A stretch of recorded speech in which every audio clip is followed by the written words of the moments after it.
All right, one last look at your traffic and weather for your ride in on this Monday. Couple accidents to report.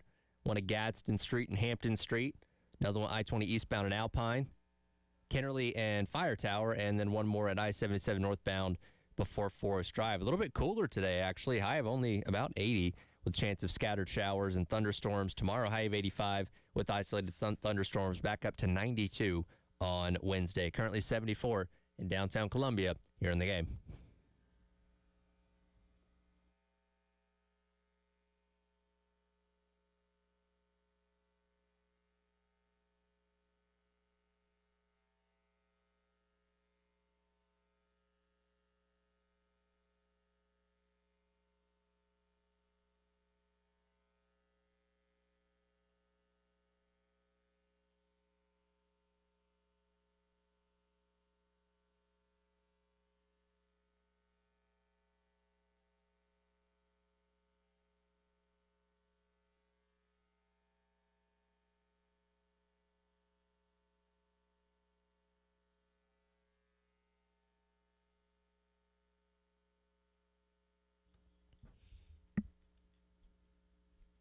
Oh, 9 o'clock on your Monday morning. Welcome in. It is the Extra Point. Tyler Head and Jack Veltri kicking off a new week as we are almost halfway through the month of July. 54 days until kickoff. Things slowing down a little bit before we ramp up next week with SEC Media Days. Jack, how are we doing this morning? Doing good, man. Doing good. It was a long, busy weekend of moving and moving and moving. I am not officially moved out of my current apartment yet. Okay. But at this point, after yesterday, and thank God to my family and cousin and his buddy for all coming into town yesterday to help me move out. Because, man, my place is, I would say it's about 95% empty. I have some dishes there and stuff that I got to take out. But it's coming together, man. And we, moved into the new spot yesterday, a little townhome, and just renting for hopefully the next few years here. Yep. Before we get a home, but yeah, man, it was exciting. So you were able to sleep at your new place, though, right? Yeah. I slept there last night. Nice. That's set up. The living room set up, but beyond that, there's a ton of boxes, ton of bags just laying around that need to be sorted through. So that's the objective this week. And then Caroline is moving in on Saturday. Okay. So I'll be back in the Fort Mill, Charlotte area at some point this week to help her get packed up. And then Saturday's the big moving day for her. So we're going to do it all over again one more time. And then hopefully after that we'll be all squared away after that. So did you have the realization as you were packing and or moving things like, wow, I didn't realize I had this much stuff? Yeah, no, totally. So I was not expecting there to be, like, it got to the point where my dad had rented a box truck. I'm like, oh, I don't know if we really need a box truck. I think we'll be okay. But I mean, I was surprised, man. I live in a 2-bedroom by myself, and yeah, it's a lot of stuff. You get the kitchen, you have all these other boxes that were already packed up. I mean, it's a lot of stuff. My bedroom, the living room, the office space. I mean, there's a lot of stuff that I was like, geez, like we packed up a ton into, like, it took 2 trucks and the box truck to get everything packed up yesterday. And we got it all in one go, which is the nice part. So now at this point, there's I think my garbage pail's there. I gotta get some food out of my fridge. So I think might have some stuff in the dishwasher, but beyond that, man, it's really not that bad at all. Yeah, well, that's good. The most of the heavy lifting's done. Pretty much, yeah. Now it's just about going through everything, sorting through everything. Got the guys from Spectrum coming over today to get the internet set up, so that should be fun. Right after radio here, so I gotta head back over there, but.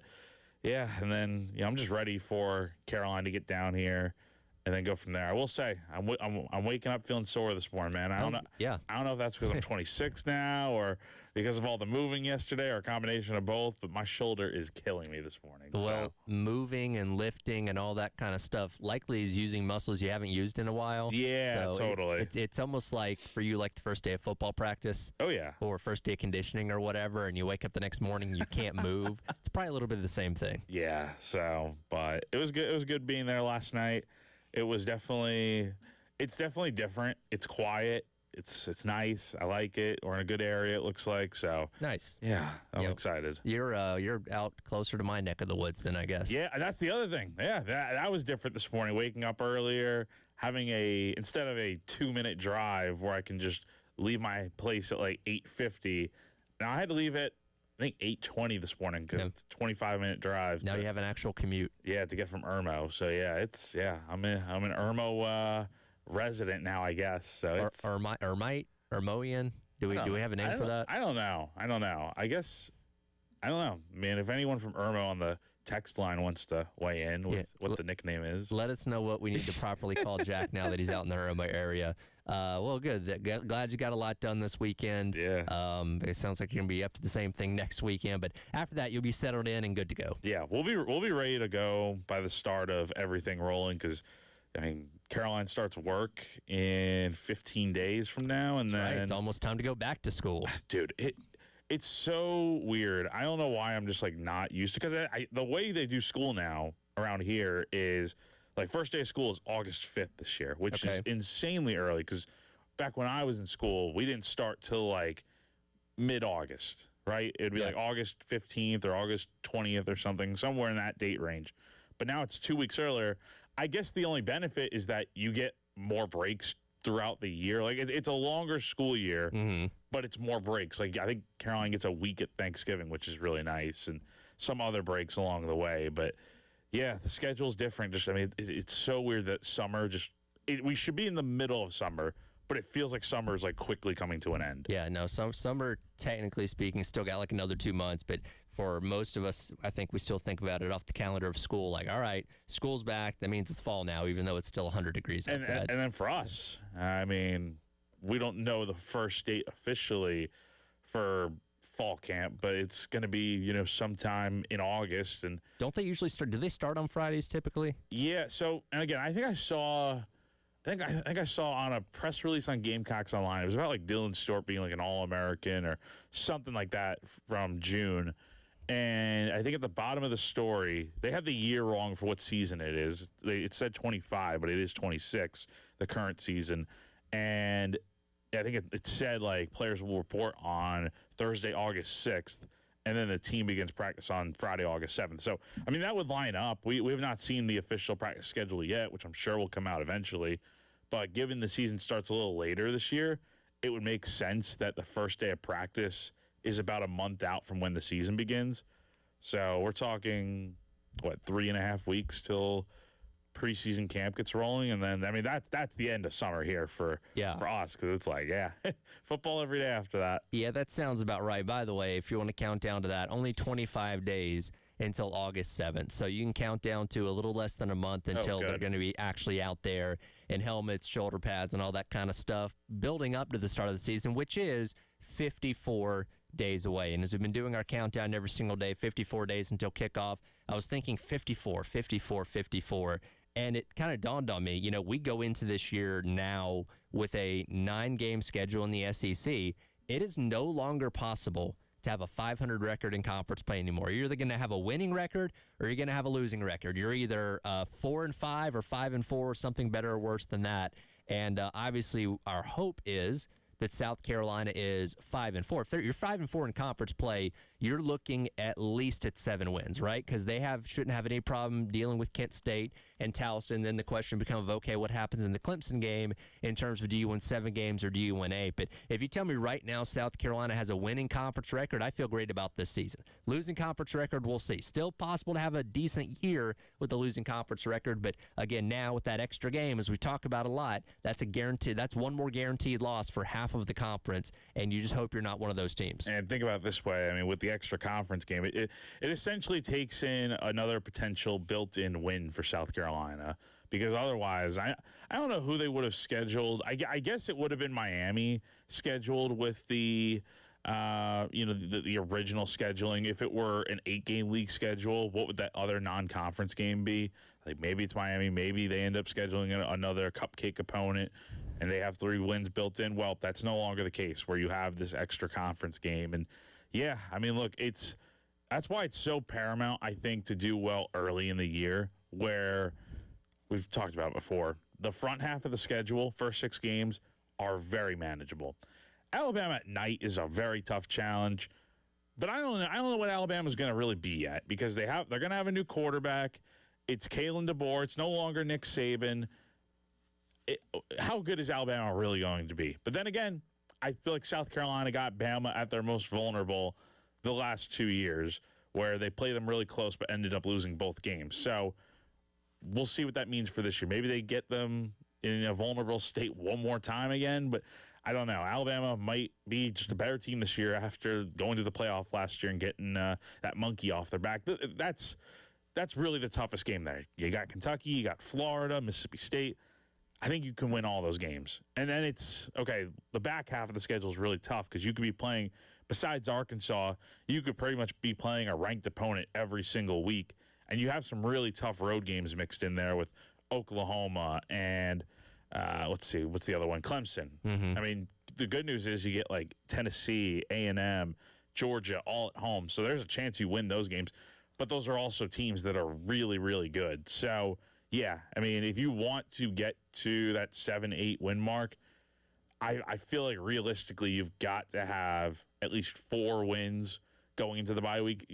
Ideally, you'd like 5, though. You'd like to be 5-1 heading into the bye week. I'm going to expand on this a little bit more in the next segment, but I'm actually getting a lot more confident in that road trip to Alabama than even I was a week or so ago, as I've read up more and learned more about the kind of the depth of this Alabama team. Not as scary as I think a lot of people may think it is, but again, I'll get into that a little bit more coming up in a second. But yeah, as we've talked about so many times and will continue to do for basically the next 54 days, taking advantage of those first 6 games is paramount to where at absolute worst, 4-2.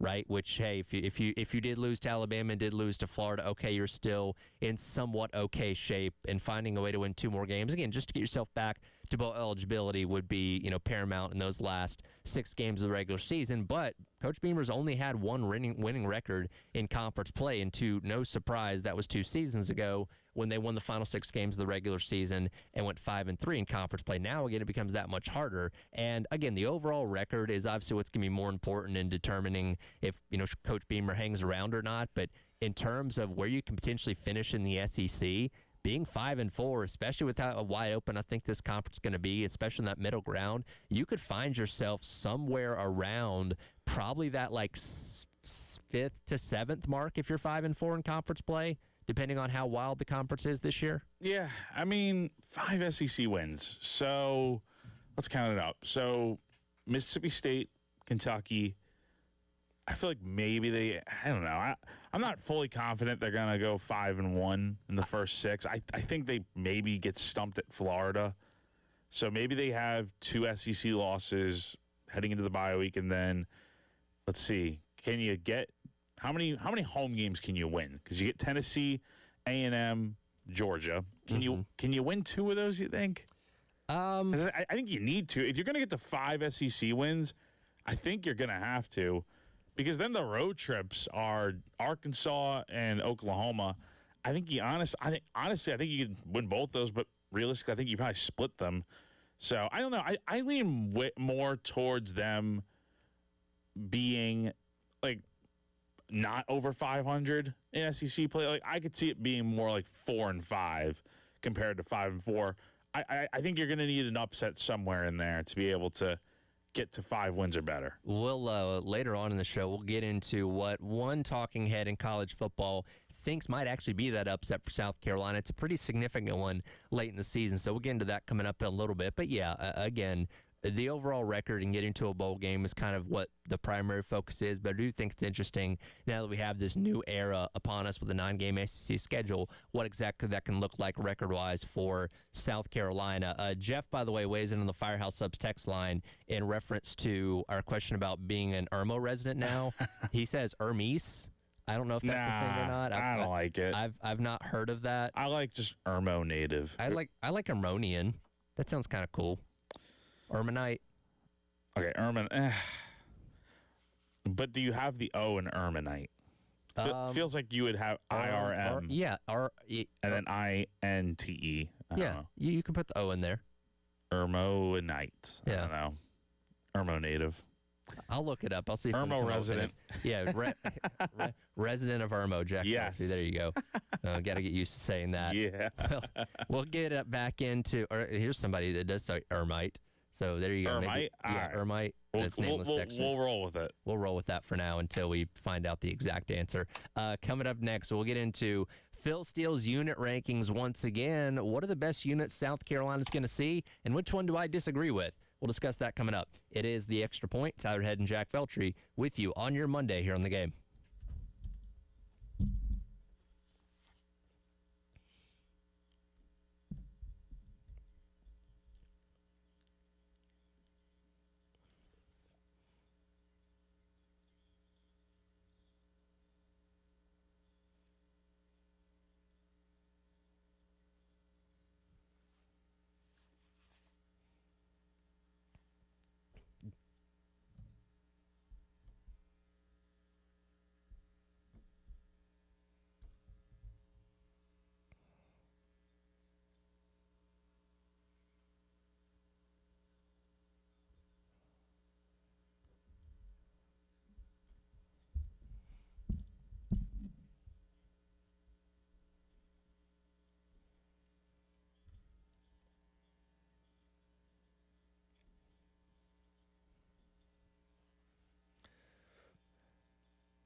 Tyler Ed here for our friends over at Twin Peaks. We may be in the dog days of summer, but my goodness, there's a lot of things going on right now. You got all-star games coming up this week. Of course, you have the last couple of matches of that big soccer tournament that we've been watching over the course of the past couple of weeks here as well, and only one place to take in all that amazing sports action. That's with our friends over at Twin Peaks. If you're here in Columbia, right down the street from us, located at 600 Gervais Street, is the Lodge. Get down there, pull up a bar stool, order yourself some delicious scratch-made food, and do not forget about those 29-degree draft beers to wash it all down with as well. Today, tomorrow, this weekend, whenever, Twin Peaks is the ultimate destination for whatever sport you're into. Get down to the Lodge and hang out today. Twin Peaks, eats, drinks, and scenic views.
right, welcome back in.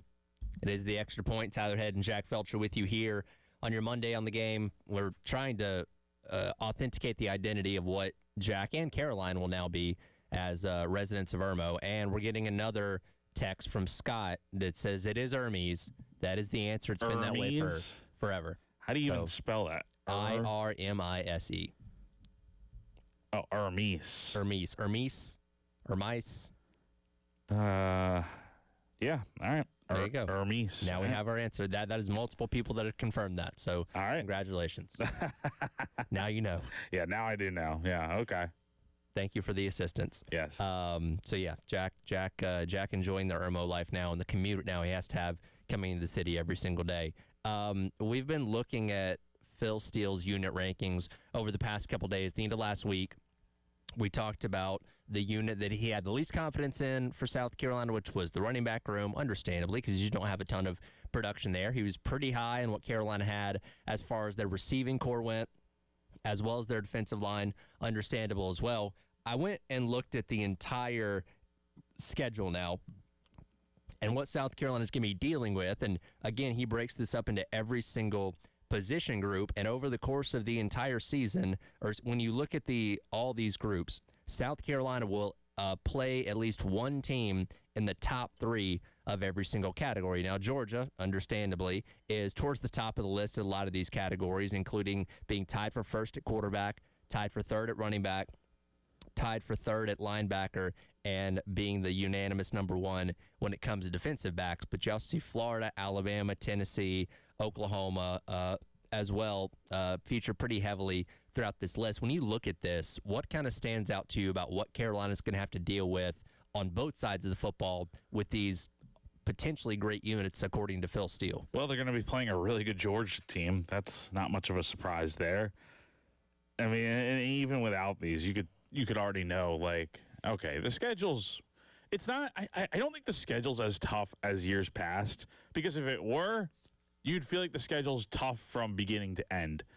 Like, I don't know, the last few years have definitely felt like that to some degree. But the way the schedule shakes out, like, I think the first 3 games, I think, kind of lets you ease into everything a little bit. Now, that Mississippi State game's not some walk in the park by any means. I think you have to go out there and prove that you can be much better than Mississippi State. I think on paper they are, but that does not mean that they are automatically going to go out there and win that game. But you should be 3-0 heading into that Alabama game. And then from there, that's when the schedule gets a little bit tougher. But make no mistake, I mean, the competition you're facing is going to be difficult after that Alabama game. Like, week in, week out. I mean, Georgia at the end of the year, right before playing Clemson, that is a tough senior day game to have. But it is, we'll see what happens. But the schedule is going to be tricky, with all the talent that is throughout this conference. Yeah. One thing that kind of stands out to me, though, and this goes back to the conversation we were having a moment ago when talking about Alabama. So Phil Steele has 4 teams tied for second at wide receiver or receiving core. This also counts tight ends as well. And lo and behold, it's 4 teams South Carolina is going to play in Texas A&M, Tennessee, Florida, and Alabama. And for the most part, I'd say I agree with that list because, you look at what Texas A&M has, bring in, funny enough, a transfer wide receiver in Isaiah Horton from Alabama, who's had a lot of success in his college career. Mario Craver, Ashton Bethel-Roman also coming back as well. You look at some of these other schools. I was looking at, Florida yesterday, and they have a pretty solid receiving core as well, as they have brought back Vernell Brown, the leading wide receiver. Eric Singleton comes over after playing at Auburn and Georgia Tech and Buster Faulkner's offense. So I feel pretty confident in saying, okay, those units are going to be good. I can't buy Alabama, though. And here's the thing, is I've dove more in to Alabama over these past couple of days, and the Phil Steele catalog has done a lot of this for me. I feel a lot more confident in South Carolina's ability to go in there and win that game. And it's helped by the fact that they've played 2 tight games against them the past 2 times they've seen Alabama, including 2 years ago when they went on the road. But this receiving core being tied for second in the SEC, I just can't get behind. And he talks about Ryan Coleman Williams, now that he's changed his last name, returning to form from where we saw him at the beginning of his freshman year 2 years ago. And I just don't know about that, right? Like, this guy's played 2 years of college football, And the past year and a half has been largely underwhelming considering how hot he was out of the gate. And I just don't know if you can guarantee that he's going to get back to that form. And I look around the other guys they have in that wide receiver room, like Latsier Brooks and Rico Scott coming back for another year. Like, they're okay, but they're not fantastic, right? They don't have any dudes, I feel like, in that room that have really stepped up and been superstars, minus what we saw out of Ryan Coleman-Williams at the beginning of his freshman year. And I just don't think that's enough to solidify that unit as being like a top 2 in the conference. You know what I mean? Yeah, he's a really good player, but yeah, it's been a little bit surprising after such a hot start to his career that he's kind of been all right. He hasn't blown me away, I think, is the main thing. Since the stuff he was doing in his first half of that freshman year was unbelievable, but like since then, and maybe it's just a byproduct of teams getting more film on him. As opposed to when he was coming in as a freshman, all you had was just the hype around him and nothing more. Now you get tape on him. You see his tendencies and what he does. You're able to better cover that up. You double team him a little bit more, knowing that he's the top weapon out there and that you're going to have to throw to other guys. Like, that's why I feel like a guy like Jeremy Bernard really benefited in that offense last year, and other playmakers out at the wide receiver position for the Tide. But, yeah, I think he's always going to be a factor. But can he get back to being like that elite player? I don't know. I wonder how South Carolina's probably gonna go out there and cover him up, just like these other teams have over the last few years. Yeah. And we'll see where it goes for them from there. Now, that being said, again, as I mentioned, A&M, Tennessee, and Florida, the other units that are thought to be towards the top of the SEC, according to Phil Steele, I can agree with that for the most part. So that tells me this secondary is going to be in for a lot of work this year. They're going to be defending a lot of good wide receivers over the course of the entire season. Obviously, there's been some changes in the secondary in terms of what you lost compared to what you have come back, and they're going to have their work cut out for them if they want to hold these units at bay this year. Yeah, no, totally. I mean, and it's not just Alabama. There are really good offensive units throughout this conference. And I think this is where South Carolina's offense becomes so important, because defensively, I think for the most part, we know the defense can hold their own, right? There may be a game or two where they give up some points, but like, this is where the offense comes in of, are they going to be able to, if a game gets into a little bit of a shootout territory where you need 35, 40 points, can your offense go out there and score enough to win? If this was last year, obviously not. South Carolina would lose those games 9 times out of 10. But you made changes at offense with a new coordinator, same quarterback, I would say mostly new skill players. Can you have more, consistency on offense to where you are able to rely on this group to carry the load if you're going up against a really hot offense? That's the key here. As important as defense is in the SEC, and it always will be, there are those instances where sometimes you're just going to have to win a track meet and find a way to win a game 45-42. Obviously, that's not the most ideal way to win those games. It can be fun and exciting to watch, but here's hoping, fingers crossed, that what you've made change-wise, not only on offense with Kendall Briles, but all of these other, changes like you did with Stan Drayton coming in at running back coach. Obviously, the change in the offensive line with Roger Clements, with Coach Clements coming in, Randy Clements coming in, and not to mention all the talent you've brought in as well. Like, you hope that's a collective sum of saying, okay, this offense is going to be one that's going to be able to score in the 30s on average every single game, and if needed, be able to push that into the 40s if you end up under one of those kind of shootouts like we were talking about. Yeah, I mean, you don't want to have to get into that point where you have to go into a shootout. You'd like to just be scoring 40-plus points and your defense holds the offense down and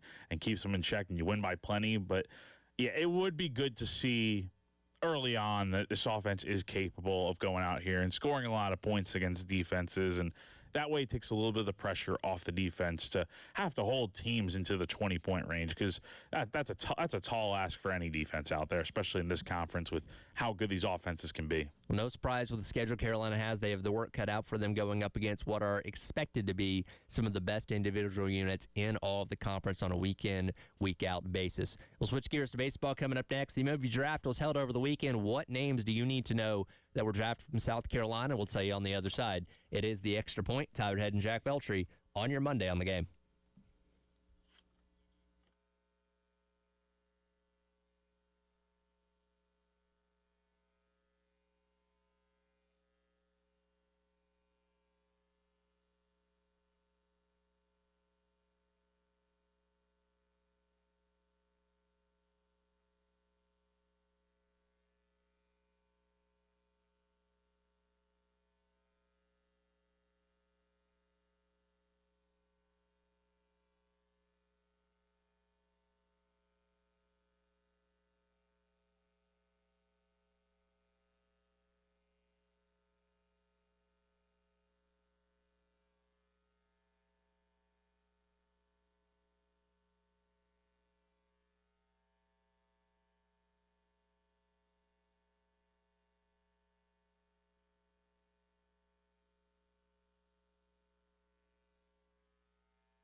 All right, welcome back in.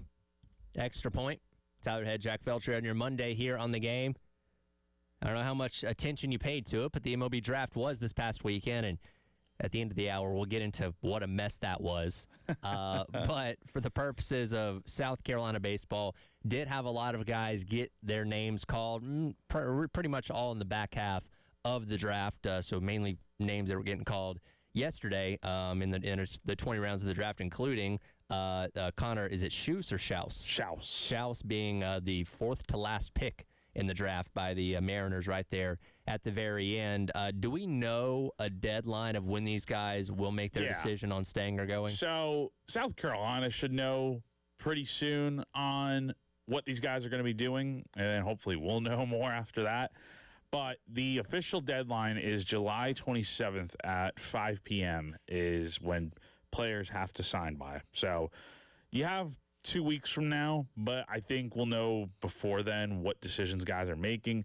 You brought up Schaus. I think he's going to end up being here at South Carolina. The Mariners director of amateur scouting spoke with the media yesterday, and he said it doesn't seem likely that Schaus will sign as a 20th round pick. And it makes sense for Schaus because, one, he was a draft eligible sophomore this year at 21 years old. So he's still got 3 years of eligibility left now if he wants. And honestly, when you think about it, if he had a really good season this year, I'm a little surprised he went 20th round. But if he has a solid season in the SEC at South Carolina this year, he could turn himself into being a top 10 round pick where you get a good amount of slot value money, and depending on how high he goes, he would end up signing, right? If you're in the top 10 rounds, even I would say top 15 maybe, you end up signing typically. But being that late in the draft, round 20, fourth to last pick, I think he's got something to prove to come back to school for one more year, have a solid year at South Carolina, hopefully, and then go get drafted and go pro in the 27 draft coming up. As you mentioned, if you're drafting those top 10 rounds, a good chance that you might go ahead and go. None of the Gamecocks or the guys that were transferring in this offseason end up getting selected there. Will Whelan, the Minnesota pitcher, transfer, ends up going in the 13th round. Miguel Hugas from Mercer ends up going in the 14th round. Amp Phillips in the 15th. And then I mentioned Connor Schaus there in the 20th. Also Ethan Sutton going 16th round, the pitcher coming in from Georgia. So what's your kind of read on all these guys? Anybody that you don't think will stick around? So let's see. I had heard this before. I don't think Hugas is going to end up coming to school. That was a guy that seems like he's going to go pro. He throws really hard, nearly about 100. There's a little bit of command stuff that needs to be worked on, but I think he's going to be fine. And he's a guy that's pitched in the Cape for a few summers now, so scouts have gotten a chance to look at him up close, and they like him enough where the Orioles picked him in the 14th round. So I think not officially yet, but I think he's going to be a guy that ends up signing. I think Amp ends up signing too. He's only got 1 year of eligibility left, so he'd be really risking it to come back to school for one more year. We'll see, but I think he's going to end up signing as well, and that's not really a surprise there. Whelan, I would think Whelan's going to sign. 13th round pick. He's had a tremendous summer in the Cape. He's been, killing it. I think his ERA last time I checked was .50, the second best ERA in the entire Cape Cod League. So he's having a terrific summer. I'm sure that's helped him out with getting drafted, and I think he's a guy that probably ends up going as well. Sutton's going to be interesting because he was a 16th round pick. I thought he was going to go a bit higher and be a guy that signs for sure. He's got a few years of eligibility left, so he could come back if he wants to and get maybe selected higher in the draft. I don't know.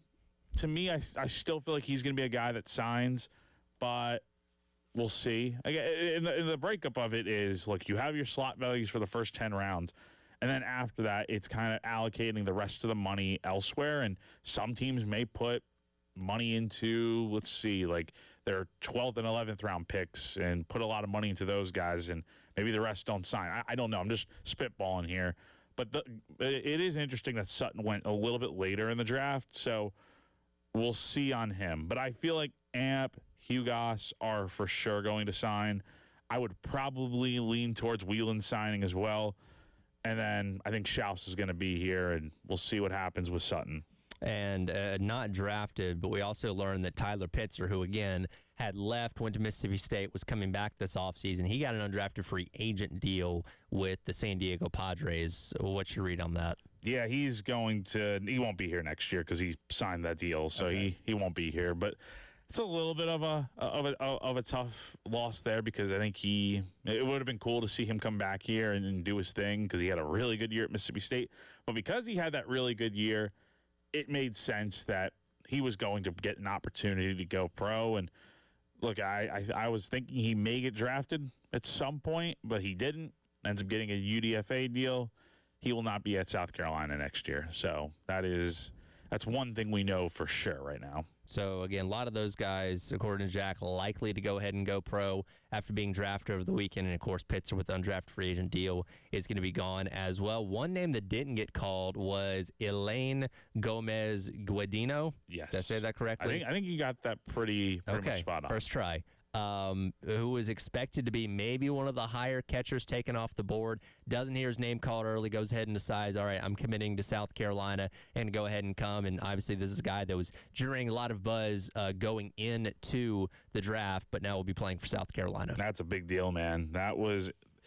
Forget every other pick that happened yesterday. This is the biggest piece of news that South Carolina got yesterday, that he was not going to go pro. And I think a lot of that had to do with the fact that he didn't go on day one, which I don't think anyone was expecting him to go in the first 4 rounds.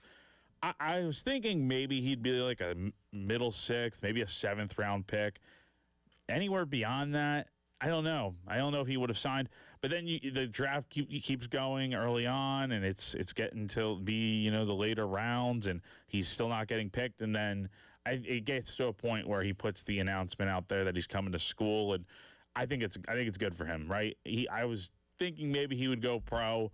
I don't know if he was going to come to school here initially, but now he is, and you get him for up to 3 years potentially before his next opportunity to go pro, or whenever he turns 21 years old.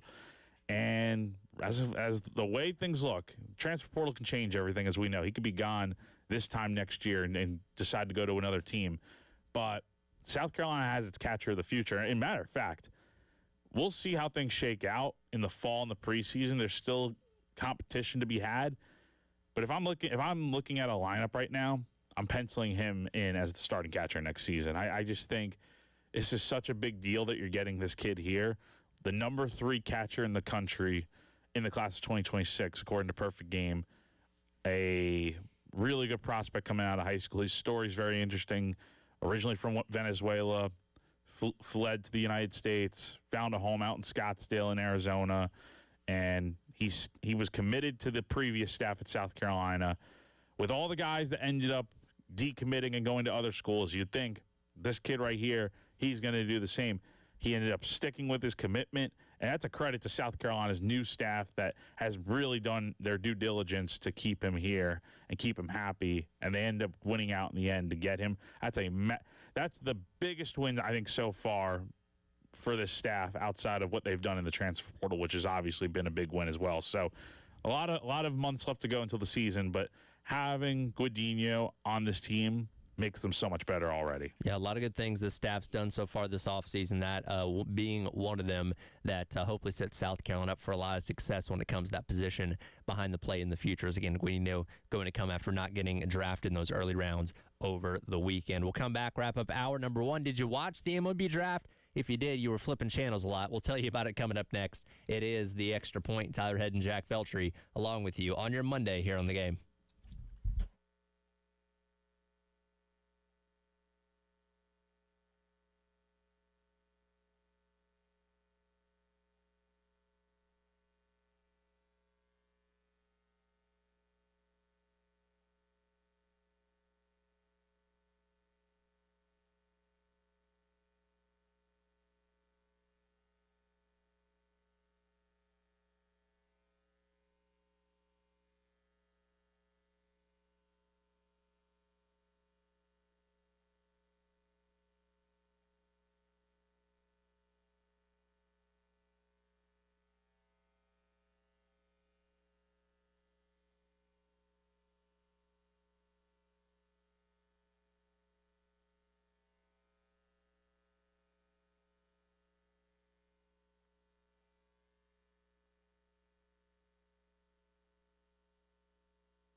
With the first pick of the 2026 MLB Draft, the Chicago White Sox select Rock Chalewski, a shortstop from UCLA. Welcome back in. It is the Extra Point. Tyler Head and Jack Feltry wrapping up hour number one here on your Monday on the Game. Well, that's how the MLB draft started over the weekend. Commissioner Rob Manfred mispronouncing Rock Chalewski's for last name as he went as the number one overall pick to the Chicago White Sox. And, well, it just kind of seemed to tumble from there. Not a great weekend, not a great look for Major League Baseball for whatever they were trying to do with this draft, Jack. He's such a buffoon. Rob Manfred is, oh my God. How do you get that messed up? I think everyone's known for the last year that Rock Chalewski was probably going to be the number one overall pick to the White Sox. And ultimately, he was. And even if he wasn't the first pick, he was still going to be picked within the first. He probably would have gone off the board with the next pick, I think, to the Rays. Like, he would have been off the board within the first few picks, and Manfred still would have butchered the name. It's remarkable. A sport like baseball that cannot get out of their own way. They continue to do things wrong over and over again. That wasn't even the only thing that went wrong this weekend out at the draft. You had, I think it was while the draft was still going on in the third round, you had cleanup crews dismantling the set. You didn't have any players there at the draft event. Imagine the NFL draft or the NBA draft not having any players there. How that is not a good look to not have any players at this event. One, because it's such a poorly ran event to where, why would they go, right? It's a lot of travel for them already. Why would they go when it's not a heavily that's the other thing. It's not heavily promoted enough where the first 10 picks are on NBC and Peacock, and then the rest are on MLB.com. That's just not good, man. It's not good. Yeah, it was a really weird schedule they had. Like you said, the first 10 picks on NBC and Peacock on Saturday, then picks 11 through 40 were on the MLB Network, and you could stream the rest of the weekend on MLB.com. But if you're going straight from TV, then rounds 2 through 4 also on MLB.com and MLB TV. Same thing for Sunday. So you're making people jump all around. It's like, okay, if the NFL draft started on ESPN and then switched to Disney Channel for the second round, and then switched to, I don't know, what's another channel that Disney owns or something Hulu or something. Yeah, they switched between 5 different channels over the course of the weekend. That's really hard to retain an audience this way. And Major League Baseball's draft is such a unique one because for the most part, people like you that obviously cover the sport and are obviously more in depth with these names know a lot of the names that are going to be called. But for the most part, the casual baseball fan doesn't know who most of these guys are, and quite frankly isn't going to see a lot of them for 3 to maybe 5 years, depending on how long it takes those guys to get through the minors. So it's not like this made-for-TV thing. And then, like you said, when you don't even have guys there to at least go up there, at least the top picks, go up there, shake the hand of the commissioner, take a picture with the jersey and stuff like that, it's just kind of like, okay, I can just follow this on my phone and be alerted when my team makes a pick. I don't feel like I have to watch this because it's not giving me anything of value. I think baseball can be just as popular as the other sports going on. I think the pecking order, depending on how you look at it, some may disagree. I think it's NFL, NBA, baseball,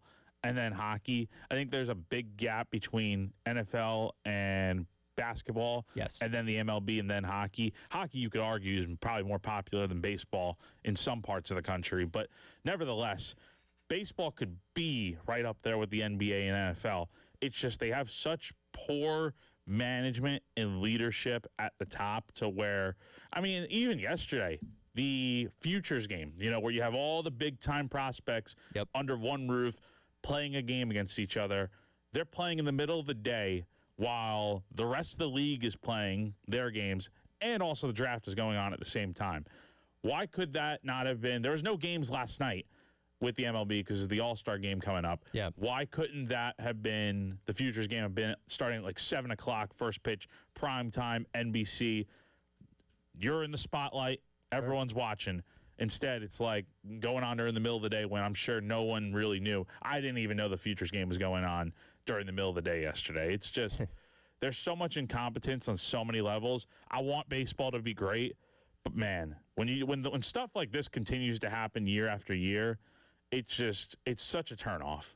Yeah, well, and it's also not helping that there's a very likely chance we're not seeing baseball next year, at least for a period of time because of the impending strike. So, yeah, and look, Manfred's done a lot of bad things in his time as commissioner. I thought, the changes they made a couple years ago with the pitch clock and the bigger bases and the banning of shifts and all that was a positive step in the right direction. But I think you've done a lot of that goodwill here as of late. And again, when you're the commissioner of a sport and you get up there and stumble over a name that you should have been practicing for the past 5 months knowing he was going to be one of the highest picks in the draft, you just make yourself look worse. And again, that's been the problem with him is he's always opening his mouth and shooting himself in the foot, like the comment he made about the commissioner's trophy being just, a hunk of metal? Yeah, or whatever. A piece of metal. A piece of metal. That's the biggest prize in your sport.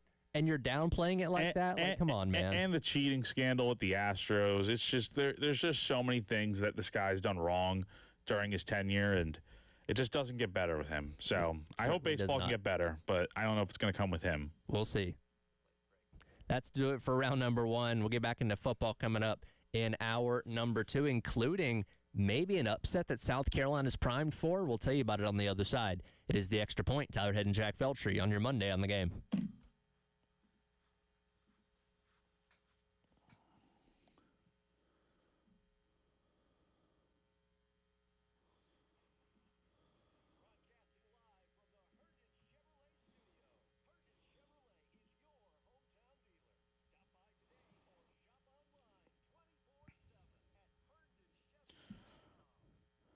All right, everyone, as we close out the first hour here, let me tell you about our good friends over at AAA Heating and Air, where home comfort is their top priority. Give them a call today, 803-677-1500, to schedule a seasonal maintenance appointment. Let AAA Heating and Air's qualified technicians put your mind at ease with a thorough inspection and cleaning of your heating and cooling system. Join their popular AAA Comfort Club to take advantage of special extras like flexible visits at a discount and priority scheduling. AAA Heating and Air also offers indoor air quality products that work with your HVAC system to improve your home's air quality. Cleaning the air eliminates common household odors, removes allergens, pollutants, and can even improve sleep and reduce the spread of some viruses.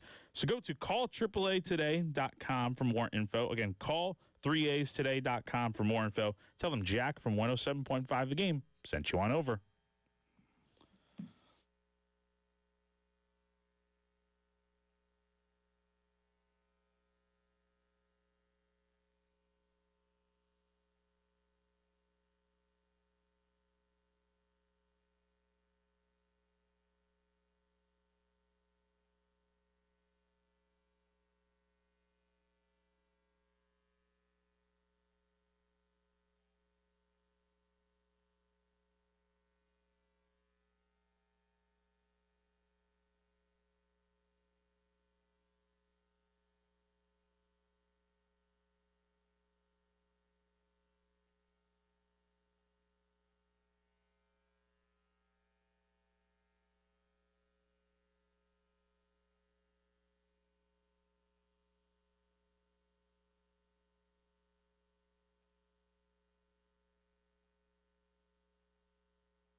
All right, welcome back in.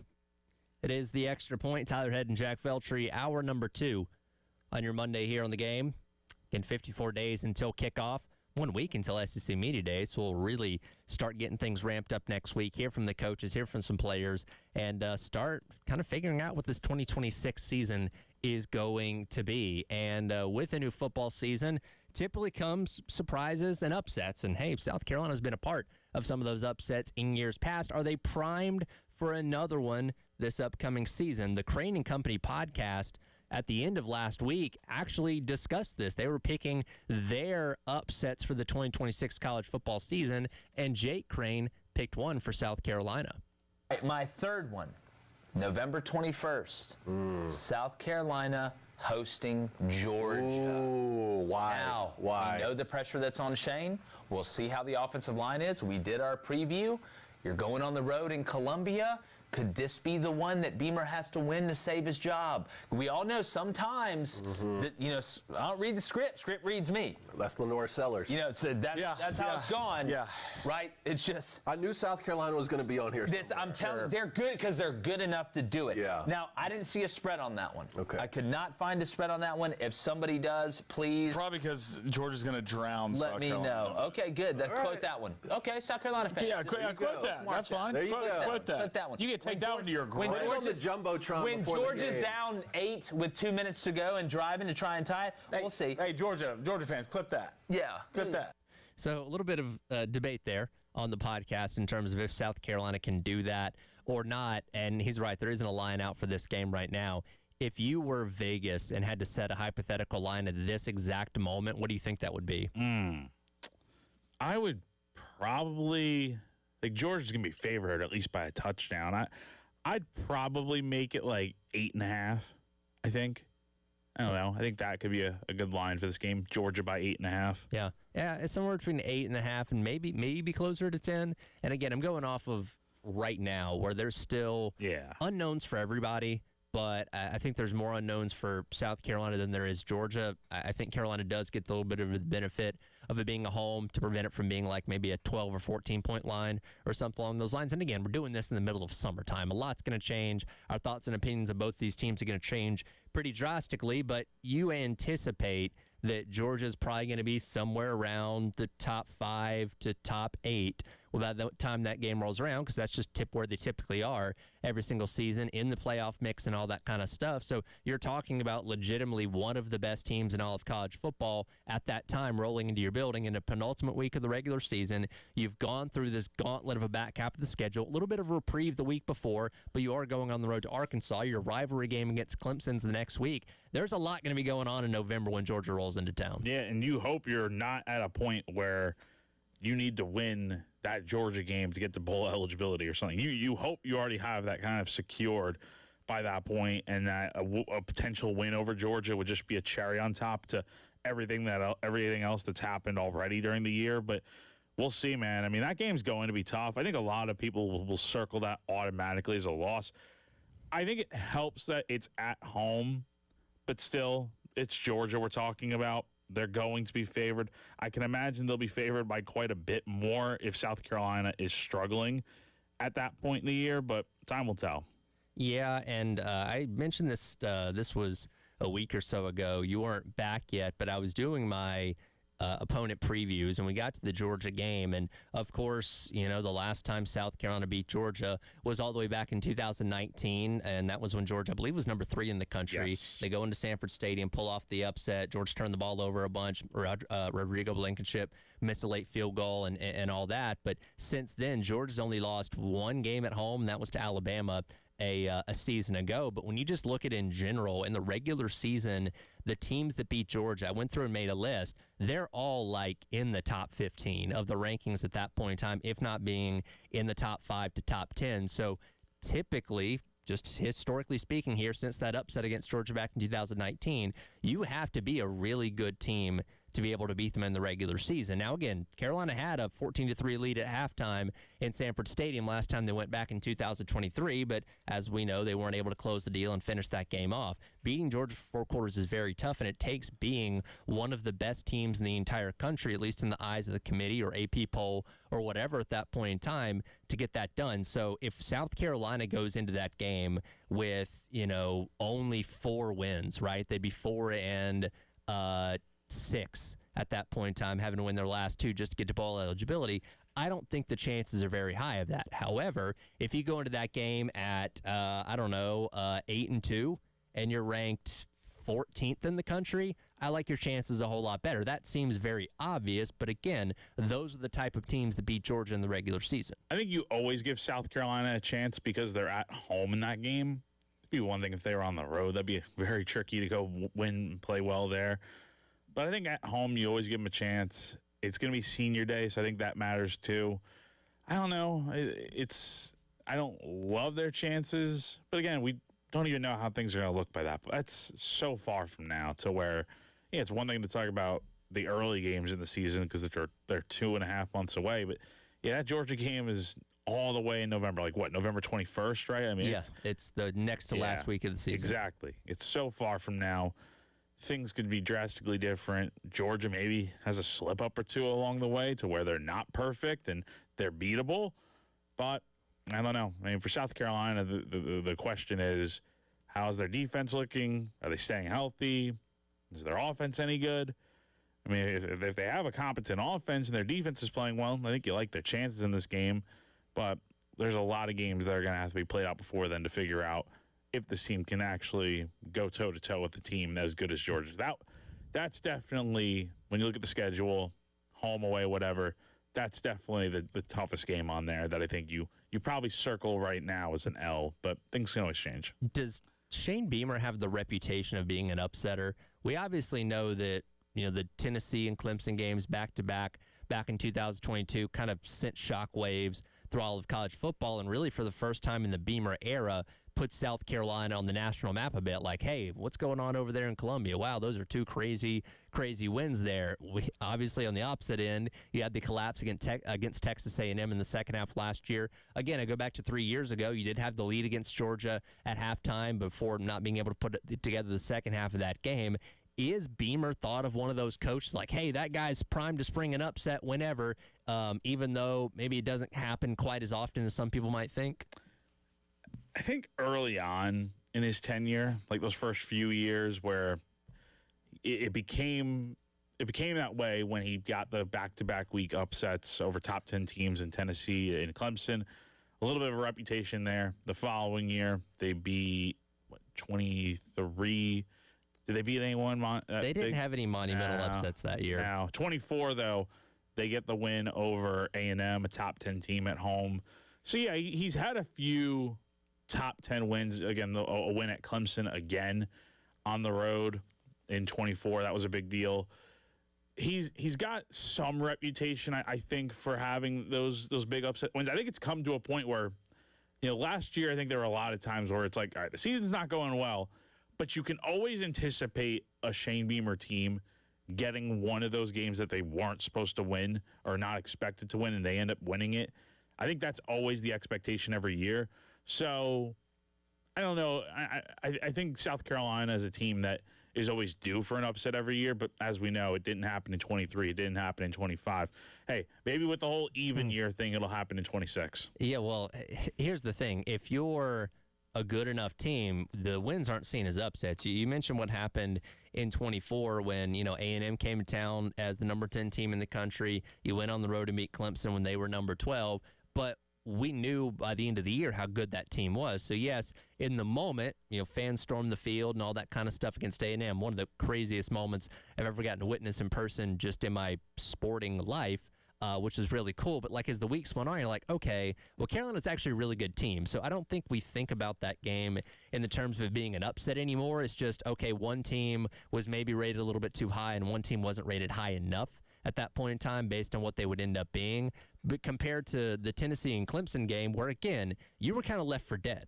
right? Like, all right, Carolina's going to be another 6-6 team. They'll get the doors blown off by these two teams that are primed for the college football playoff, and then they'll go play in the Duke's Mayo Bowl again or something along those lines. Like, that legitimately, again, like I said, shocked the college football world. You were able to pull that off, and you just haven't had that. You haven't anything to match those two wins since then. Good wins, again, like A&M and Missouri and Clemson and all that in 24, but nothing compares to that, though I do think when people think of Shane Beamer, those are probably more specifically the Tennessee game.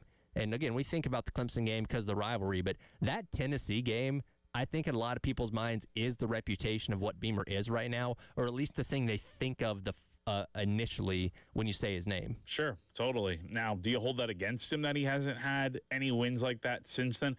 Again, I think the 3 wins you just mentioned in 24, that entire 24 season, I think is the best of his career there, where you had those really big wins there, like going on the road and beating a Clemson team when you're trailing for most of that game. That was definitely a big deal there. The Missouri game was nuts, and then the A&M game, you overcame A&M coming back in the first half to make it a close game, and then you pull away and dominate the second half. Like those, as good as those wins over top 10 teams were, you weren't expected to win those games at all. The games in 24, I think you could say, I think South Carolina favored against Missouri? They might have been. I think they might have been, because they were actually higher ranked than Missouri at that point in time. So more likely than not, yes. Yeah, but at that point, I think you could see like South Carolina is a team that can go out there and win those games, and that's where I think that's where progress is made, right? Where it's not like with the Georgia game this year, that's going to be a game that, South Carolina doesn't have much chance to win. You want to get to a point where you're not the team that is always upsetting. You want to be a team that is expected to win those games. That's where South Carolina is not at right now, and quite frankly, they've hardly been at under Beamer. So that's really where they need to get to. Is, yeah, sure, would it be great to win all these games against ranked opponents as an underdog? Sure, but you want to be the team that is not the underdog in those games. You want to be the team that's favored, that you know every week is going to be a tough out and has a chance to win every single week. Well, that's the thing we talk about, because, again, in 2 of those games you just mentioned, in the Tennessee game and the A&M game, 2 instances where the fans stormed the field in both those wins, because you're knocking off top 10 teams at home, which, hey, in terms of my, eligibility of when to storm the field, both those games obviously qualify. But you do want to get to the point, as we say all the time, to not have to do that, right? You want to get to the point where beating ranked teams at home is such a common thing that you don't even think twice about. Like, okay, yeah, they beat the number 7 team in the country, whatever. We don't need to storm the field because of it. You haven't gotten to that point yet. Again, you've had those couple wins.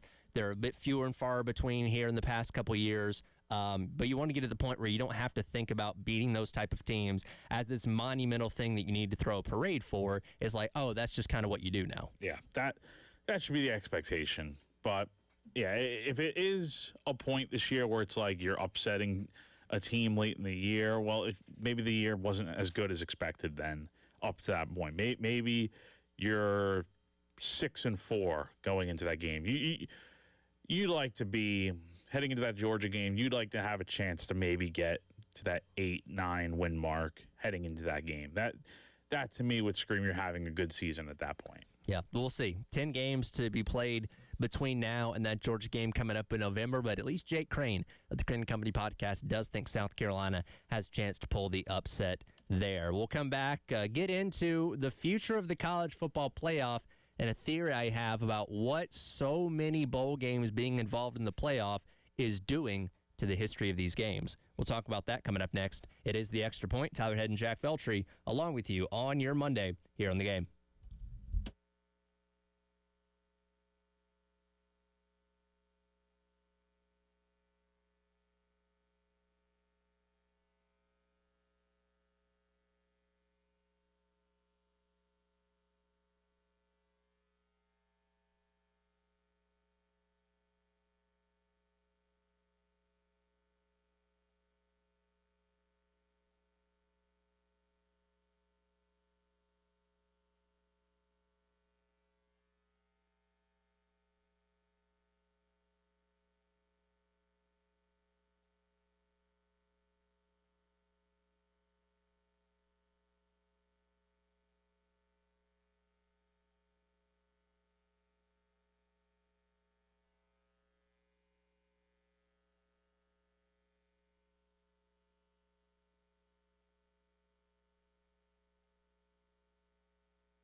It does. But I do think, though, the commissioners, they want to be deliberate, but they don't want to take forever because don't want to take know a 4-year period of these that's questions. Right. Yeah. They know that people are anxious. People want to hear this. People don't want to look at them as being indecisive. I mean, they don't want that. Yes. They don't want that.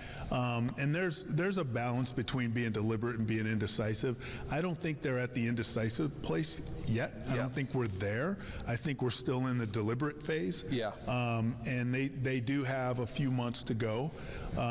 So we'll see where we land. But I think we're moving in a good direction. And Welcome back in. It is the Extra Point. Tyler Head, Jack Felcher, and your Monday here on the game. That was the voice of College Football Playoff Executive Director Rich Clark on with Andy and Ari last week at Big 12 Media Days, talking about the process of deciding, hey, when we're going to find out what the future of this college football playoff format's going to be. They have a deadline of December 1st to decide if we're going to stay at 12, go to 16, 24, or whatever it may be. And we learned the other day, Jack, that we have our future schedules for whatever the format's going to be in terms of quarterfinals and semifinals. So any hope that the quarters and semis might end up on campus, regardless of what the structure of the playoffs going to be, have gone out the window, though I don't think anybody was expecting anything to change, as we just now know the dates and the bowl rotation for the quarters and semis all the way through the 2032 or 2031-2032 season. So, yeah, I'm looking at this. So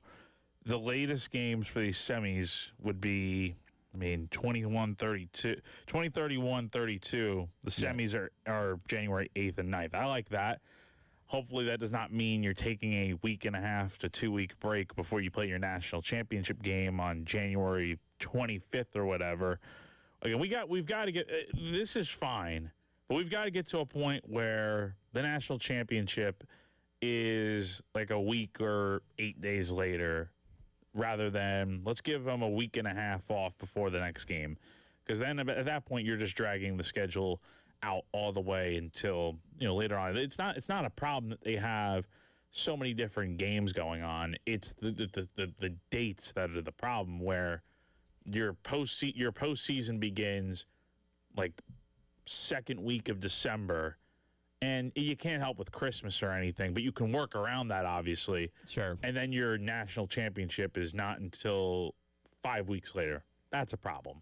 Yeah, and not every one of these seasons has the national championship laid out yet, because I think most of them don't have the venues quite yet, but you're always going to assume that until proven otherwise, it's always going to be the following Monday, or the Monday, a Monday a week after the first Monday after these semifinals. So for your reference, when it comes to January of 2032, which is as far out as this goes, having semifinals on the 8th and 9th of January, which are Thursday and Friday, that will put the national championship on Monday, January 19th again, which I think that's what it was this year, something close to that. Regardless, it just kind of depends on how the calendar falls. This year, of course, it's much later because the season is starting later in the calendar, which is why we're not playing a national championship until January 25th. But again, for whatever this format's going to be, basically the end of it, the final 3 rounds don't look like they're going to change at all, with quarters being on December 31st / January 1st, semifinals being somewhere around the 9th or 10th of January, and a national championship coming like the third Monday in January. Yeah, so third Monday in January. For this year, what's the date on it? The 25th? 25th. That's just the latest ever. It's just insane to me. It's insane.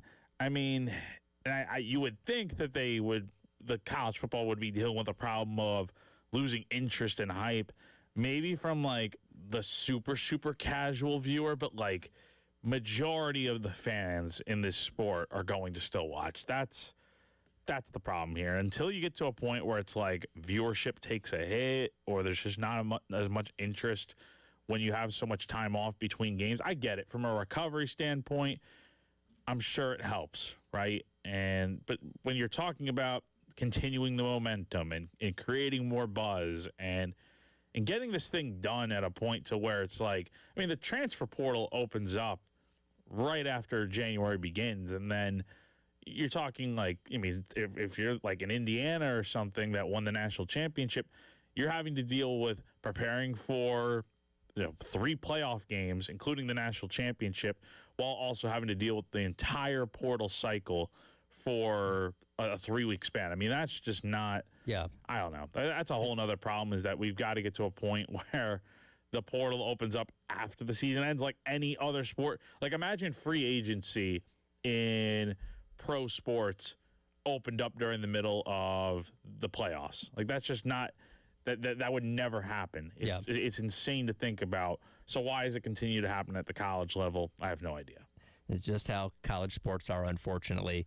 As I'm looking at this, and again, this is the schedule through the 2031-2032 season with quarters and semis. And, of course, it's all the bowl games we know, the Peach, the Cotton, Fiesta, Rose, Kappa, the Orange Bowl, and the Sugar Bowl all rotating, where every year it's a fresh set of 2 bowls that get to hold the semifinal distinction. And I thought, as we got into this 12-team playoff and we learned last year that the Rose Bowl wasn't going to rotate off New Year's Day to be a semifinal. It's always going to be a quarterfinal because they want to hold that New Year's Day spot that they covet so much. I thought, man, I wonder if that's going to hurt the perception of the Rose Bowl at all, knowing it'll never be a semifinal game, when actually it's done the exact opposite. Because quite frankly, as much as I love bowl games, as much as I love the identity of bowl games, I feel like it's been very much lost with being multiple rounds of the playoffs now on January 1st / December 31st, and then a week and a half later for the semifinals. Because let me ask you this, Jack. Do you remember what bowl game Notre Dame and Penn State played in the semifinals last year? Not this past year, but the year before? It was the Fiesta Bowl, correct? That is not the Fiesta Bowl. Orange Bowl. Orange Bowl, sorry. That was the Orange Bowl. Penn State played Boise State in the Fiesta Bowl. Yeah. Do you know what bowl game Ohio State and Texas played in that semifinal 2 years ago as well? Cotton Bowl. That was the Cotton Bowl. How about this past year with Miami and Ohio State? That was the Cotton Bowl as well. Was the Cotton Bowl. You're doing better at this than I thought.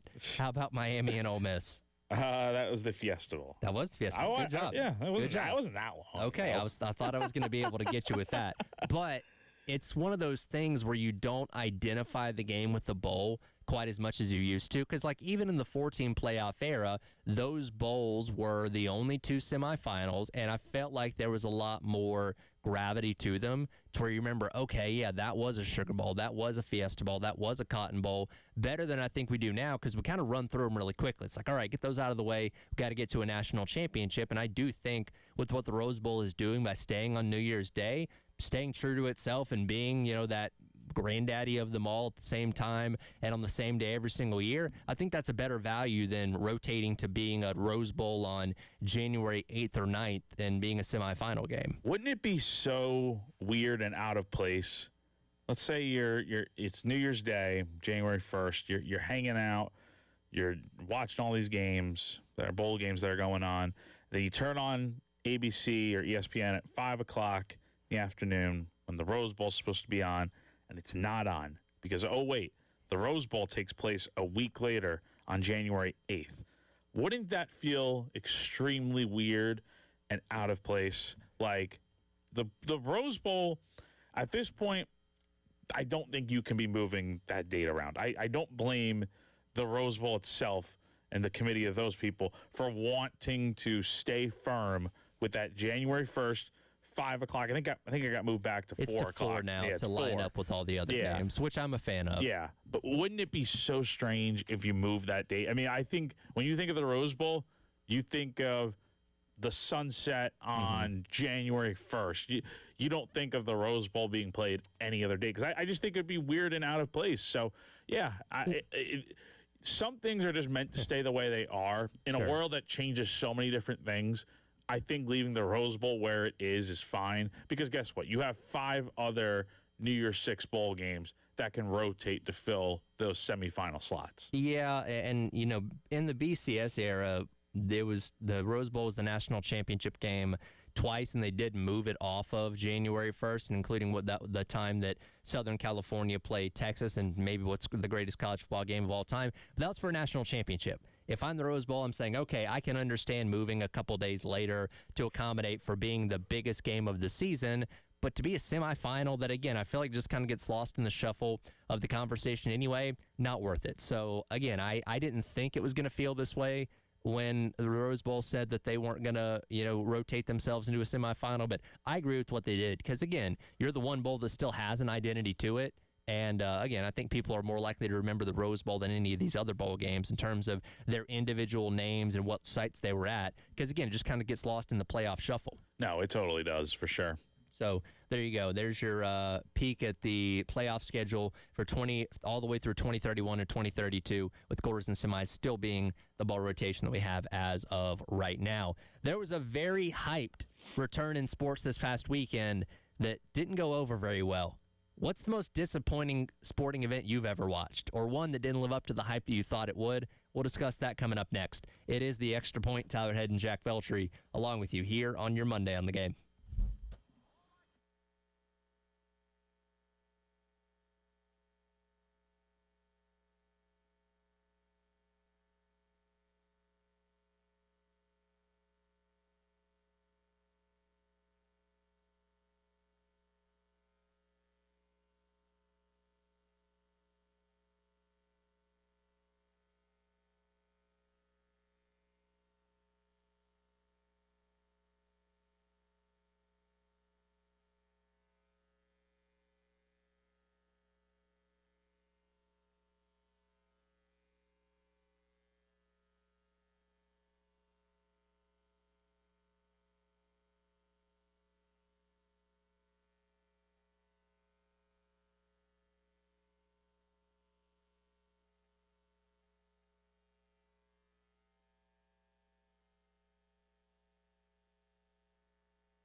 McGregor's injured. There's some injury he's dealing with. But why are they? It looks like his right leg. Welcome back in. It is the Extra Point. Tyler Head and Jack Veltri on your Monday here on the game. That was the sound of UFC 329 over the weekend. If you watched it on Paramount Plus, the hyped return of Conor McGregor, who has been away for 5 years, came to an end in just 69 seconds as he blows out his knee early on in the matchup with Max Holloway and ends up not being able to finish the match. Very disappointing for a lot of people. Obviously, when you have somebody as high profile as him making a comeback after so many years away, you at least want to get a couple rounds out of it. And, man, if you were in the bathroom when the fight started, you missed the entire thing. So disappointing.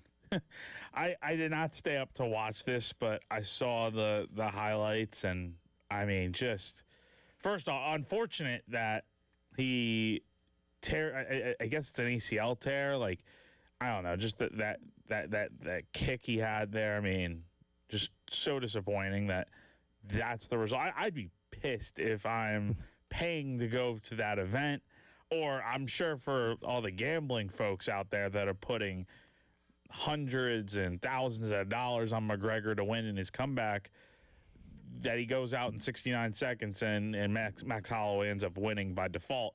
Yeah, that's a very tough pill to swallow there.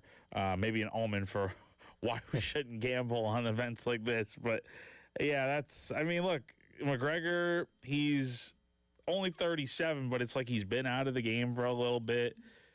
I don't know. I can't explain what happened there. I mean, he seemed fine going into the fight, and then just one bad move, and it's over for him. So that's tough. Yeah, and there were conspiracies out there that maybe he was injured going into the fight, which apparently that's been dispelled. And he blew out his knee basically because he came out right out of the gate kicking, right, doing some of those high kicks, and apparently injured himself doing that. So the fight ended up lasting only 69 seconds there. But again, a lot of hype going into this one because it was the return of one of the biggest stars that UFC has ever seen. And it begged the question in my mind, what is a sporting event that was so hyped up, or you thought had a lot of hype, that ended up not even coming close to living up to it? I think a pair of Super Bowls stand out. Super Bowl from 2014 when the Seahawks played the Broncos, and that was 43-8. That one, I was thinking, all right, Legion of Boom going up against Peyton Manning, who just won an MVP that year, had a record-breaking season. Like, best offense against best defense. It's going to be nuts. Great game. And then, like, a few minutes into that game, when I think it was, the ball got snapped over Peyton's head. Yep. And Seattle takes it back. Yeah, the game was over after that. So that was really disappointing. I also feel like Rams-Patriots from 2019 was also, or 2018, whatever year, 2019. It was 2019. 2018 season, 2019 was when the game happened, and that game put everybody to sleep. That game was so disappointing, too. I mean, that was another doozy of a game. I would say both of those were definitely doozies. I mean, if you're a Seahawks fan or a Patriots fan, even if you're a Patriots fan, you don't love that Super Bowl because it's like it was such a boring game. You know, at least for the Seahawks, that was a great game for them. Terrible for everyone else. But, yeah, I would say those two Super Bowls stick out as like those were supposed to be. And the Super Bowl is always a big event regardless. Sure. Halftime show regardless. There's stuff that can make up for it, the commercials.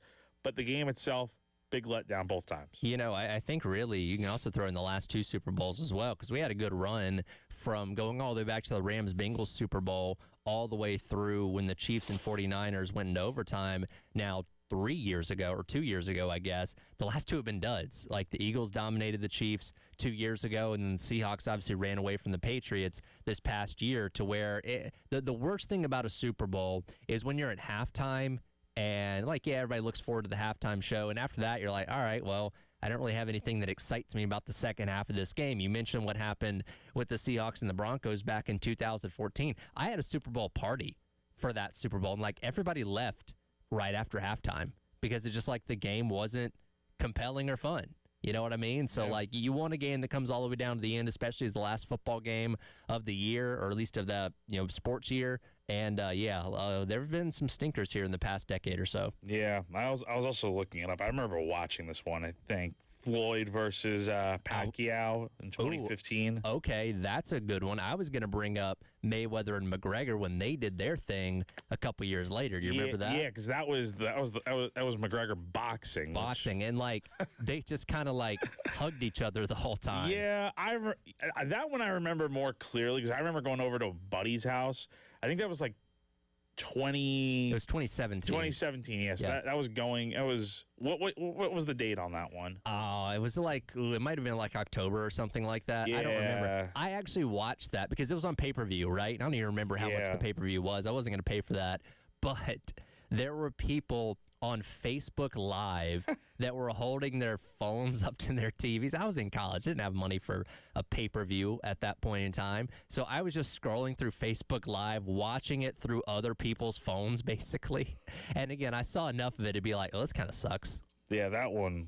Yeah, both those fights were definitely disappointing to some degree. Of course, Floyd wins both, but yeah, that I do remember that McGregor one where I was at a buddy's house. It was senior year of high school, and I remember being so hyped up for it. I think it started. I can't remember what time it started. It was late. It was late. It was late, and then it's like that was it. And it was going to be such a big thing because it's like, oh, McGregor, he's this MMA guy. He's always in the octagon. Well, he's coming to box. Like it's a really cool concept, and he's going up against Floyd Mayweather, who's undefeated at that point. And it's just like that's it. So, yeah, that's definitely an underrated one there for sure. I was also going to throw out in the 2011 season when LSU and Alabama played in the national championship. Yeah. After they played Game of the Century, which was phenomenal during the regular season, and then LSU couldn't cross the 50-yard line for the majority of the national championship. I'm trying to think of like what other games kind of like I think the last time Clemson and Bama played in the national championship, that was a pretty lopsided game. Yep. Out in Santa Clara a couple of years ago. That one was pretty rough. I'm trying to think of like, I don't know, honestly. And from like, what other sports? Basketball, baseball? Like, I don't know. I mean, I don't know off the top of my head.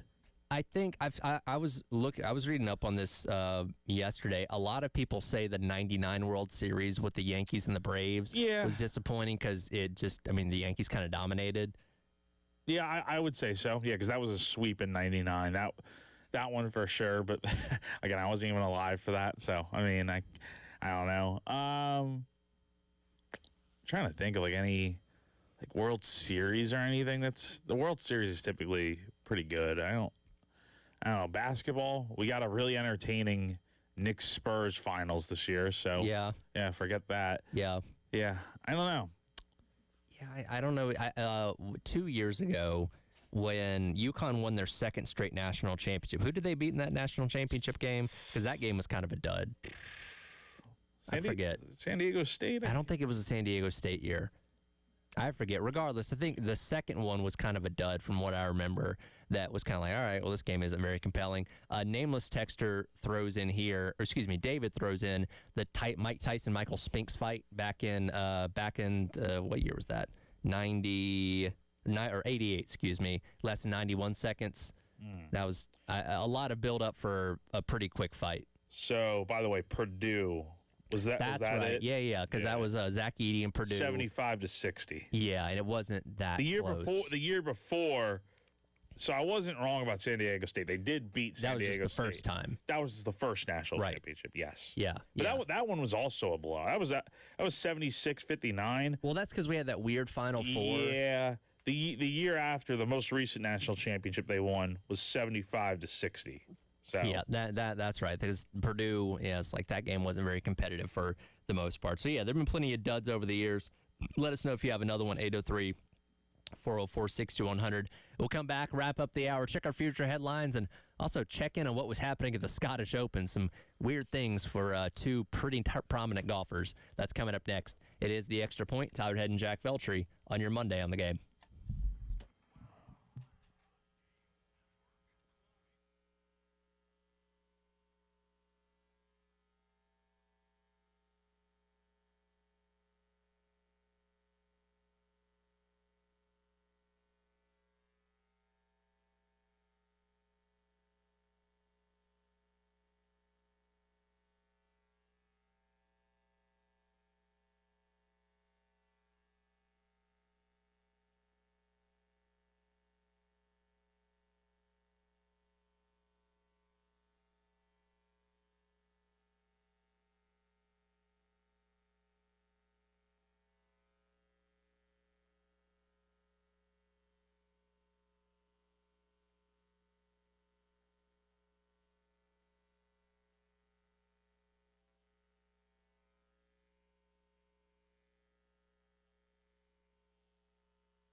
good. Oh my God, I'm so bad at golf.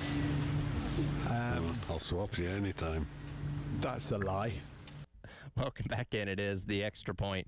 Tyler Head and Jack Felcher wrapping up hour number 2 here on your Monday on the Game. That was the voice that you heard saying, "Oh, I'm so bad at golf," of back-to-back Masters champion Rory McIlroy over the weekend at the Scottish Open after he didn't get a good shot off on 16 out there and proceeded to be frustrated with himself. We all do that, right? Of like, when something doesn't go your way, you're very hard on yourself. I suck at this. I can't do this right. As the announcer said, I would disagree with Rory McIlroy that he's not very good at golf, despite the fact that shot didn't go the way he wanted it to. Yeah, he finished top 10 at number 7 overall, or tied for 7th. And look at it this way. He shot a 64 on Sunday, which is great because guess what? Scottish Open winner Tom Kim, who finished in first, shot a 64 as well on Sunday to win it. So if Rory didn't shoot a 73 on Saturday, because read off these other numbers here, he shot a 65 in round 1, 66 in round 2, 64 in round 4. Those are really good numbers. Good enough to go out here and win this thing. It's that 73 that killed him there, but now he's fine. A top 10 finish at another major event this year, I think that's really good for him. Look, he's going to win another one, I think, at some point, whether it's another Masters or one of these Opens. I know this one obviously means a lot to him and a lot of these guys that come from that area, but yeah, that's he does not suck at golf. Believe me, there are far worse players out there. As you mentioned, Tom Kim picking up the victory, shooting under 17 on the weekend out there at the Scottish Open. Story of the weekend, though, might have been Scotty Scheffler missing the cut. Shoots a 68 in round number 1, but a 72 in round number 2, and puts him below the line of not advancing through the rest of the weekend. And look, he's been consistently in contention for almost every single event he's competed in this year. Won the American Express all the back in January. He's not had a win since then. But, yeah, surprising that for him missing the cut outright over the weekend. Yeah, he shoots a 68 on Thursday, 72 on Friday. Yeah, it's not great. I mean, the last time, for context, I mean, it blew me away that he didn't make the cut. The last time Scotty missed the cut, it's the first time in 78 events this has happened. The last time he missed the cut was 1,428 days ago at the 2022 FedEx St. Jude Championship.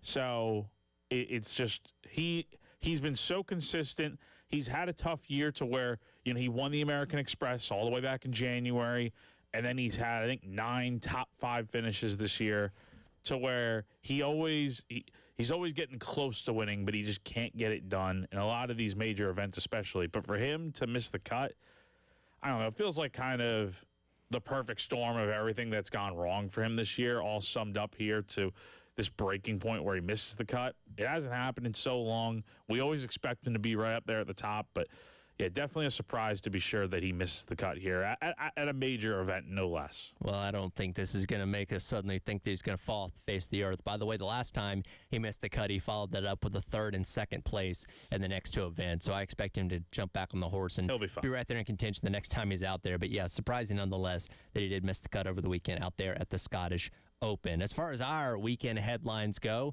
you decided to stick with baseball as we were heading into the All-Star break, and it was a pretty good weekend for the Yankees. They even did better than you predicted they were going to do. Yeah, I thought maybe there was an outside chance they'd sweep, but I ended up taking them to win 2 out of 3, and they ended up sweeping against the Nationals.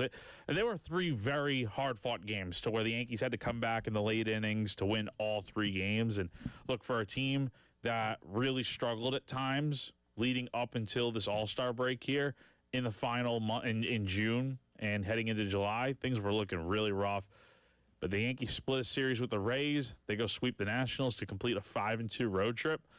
You're 3 games out of the AL East right now behind the Rays.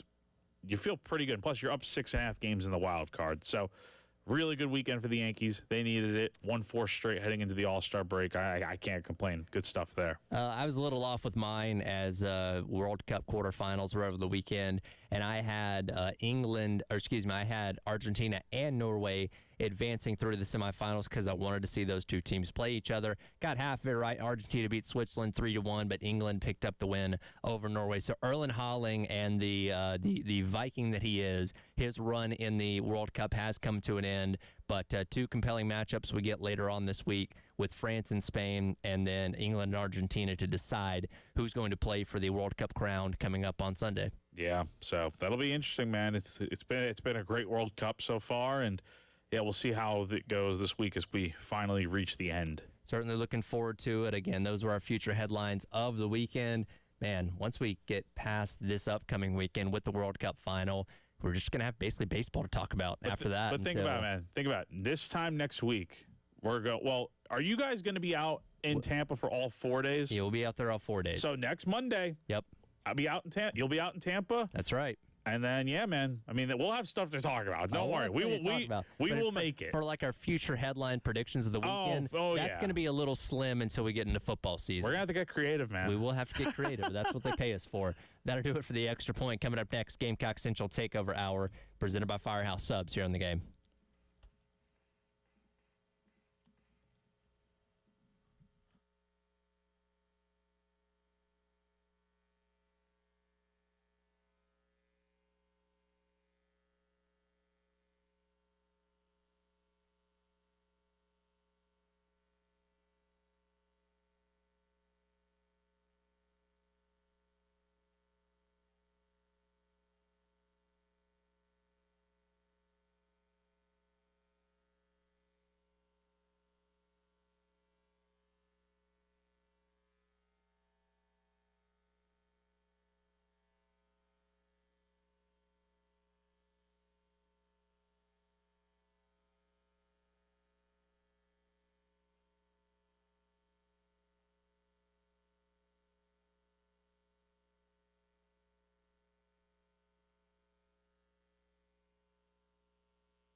11 o'clock on your Monday morning. Welcome back in. Gamecock Central Takeover Hour presented by Firehouse Subs.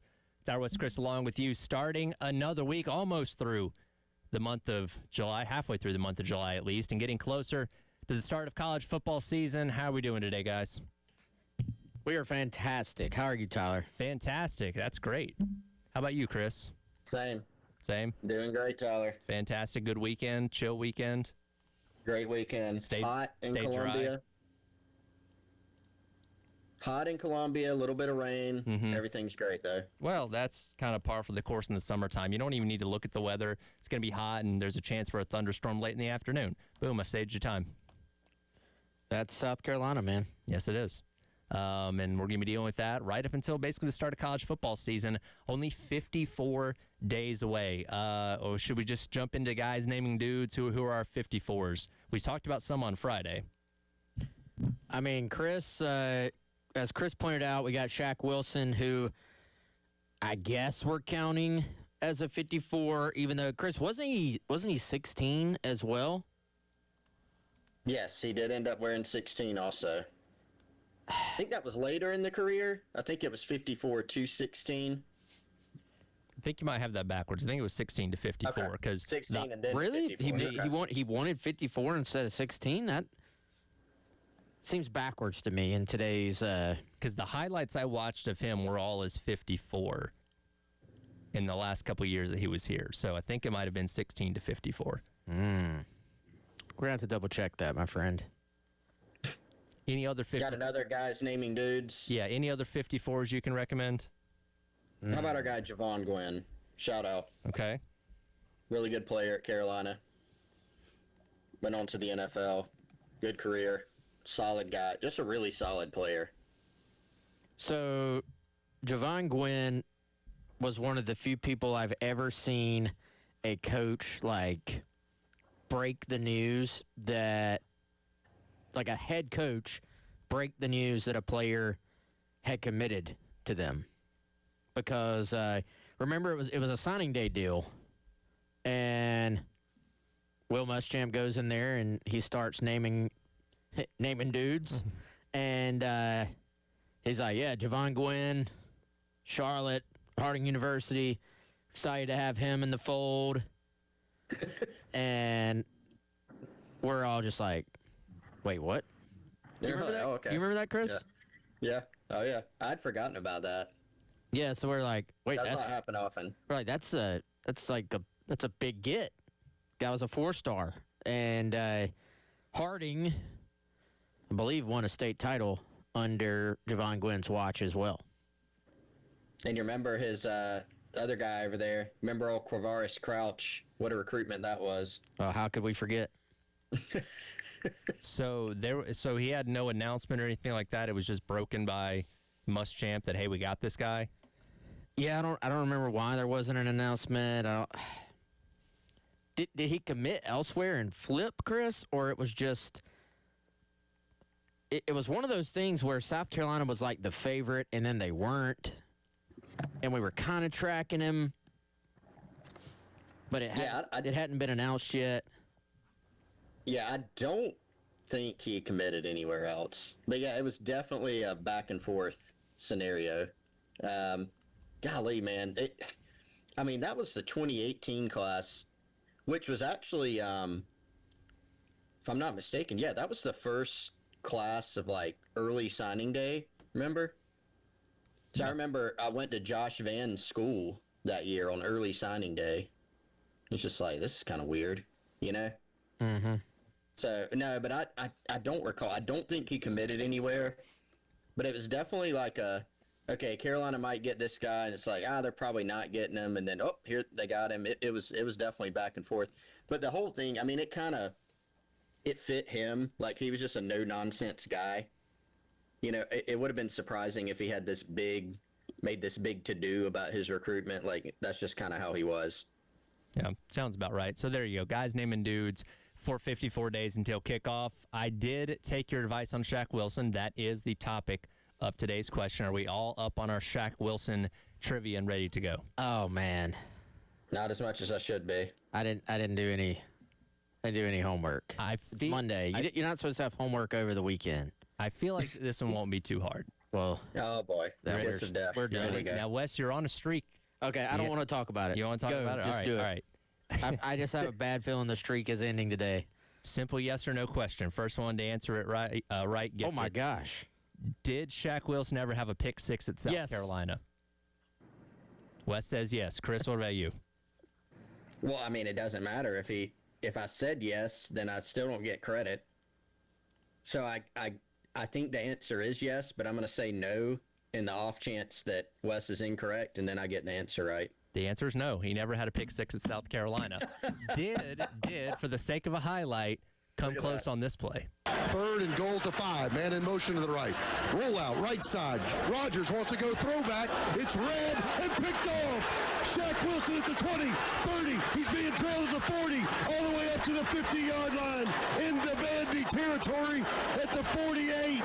You can't fool Shaq Wilson. Oh, he read it, jumped up and caught it, and it's a turnover for Vandy this time with a 40-yard return. He had a breakaway, wasn't the fastest guy on the field at that moment, and did get caught at the 50-yard line, but did return the ball 37 yards against Vanderbilt back in 2012. His best chance at a pick six, but didn't get there. Now, Wes, you said that with a lot of confidence. Is there a play you're thinking of that one where you thought he scored on that one? I remembered him I remember him in the open field, I feel like. Plus, I think I just broke my hand. I hit the table so hard. There was just there's a little bit of kind of, what is that called, game theory there of like, let me just give a quick answer so I'm the aggressor here. Yep. Also, I was watching Tyler. He had his hand on the mouse, which meant he was going to play something. So I was like, he's probably going to play. He's probably going to play a clip of the pick six that doesn't exist apparently. And there also was that little thing in the back of my mind where I was like, wait a second. If it's yes, this feels way too easy. It would be a better question if it's no. You're really overanalyzing this now. Woo. Interception, by the way, of broadcaster and former reality TV star Jordan Rogers. Brother of Aaron, though estranged. Yes. Ugly game. That was the 2012, again, for my money, best South Carolina football team ever. Ugly game to open. Carolina wins. They're ranked in the top 10, 17-13, but an ugly game. Here, guys, is the play-by-play for the first quarter. Vandy turnover, Carolina fumble, Vandy punt, Carolina interception, Vandy interception, which was that one. And then Carolina finally got on the board towards the end of the first quarter with a rushing touchdown and wins 17-13. So not the prettiest, but they got the job done. And Shaq Wilson, you're right, Tyler. Shaq was not blessed with the greatest measurables. He was not a huge linebacker. He wasn't the fastest guy out there, but he was incredibly smart, which now shows he's coaching. Not surprised by that at all. He always kind of had a coach on the field mentality.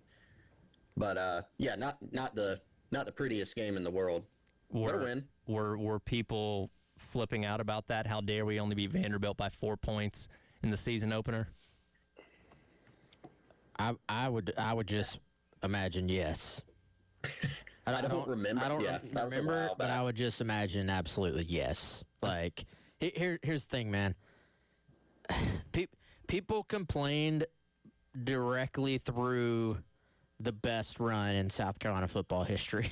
Like that's what I remember about that run is just people were still not happy. Like they were happy, but they still weren't that. And I think some of that too, man, was just this feeling of like, man, this is awesome, but man, we're so close to this being even more awesome. Like missed opportunities. And obviously, let's see, at that point, you were kind of like, hey, we went to an SEC championship, but that 2011 team really could have gone as well. Then, you know, it hadn't happened yet for that 2012 team, but you were probably going at the end of that year, wow, could have gone to an SEC like those were championship quality teams. Sure. And no doubt.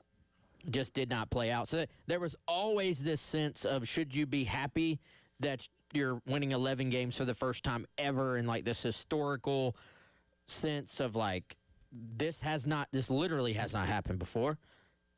Kind of the other yin to the yang was like,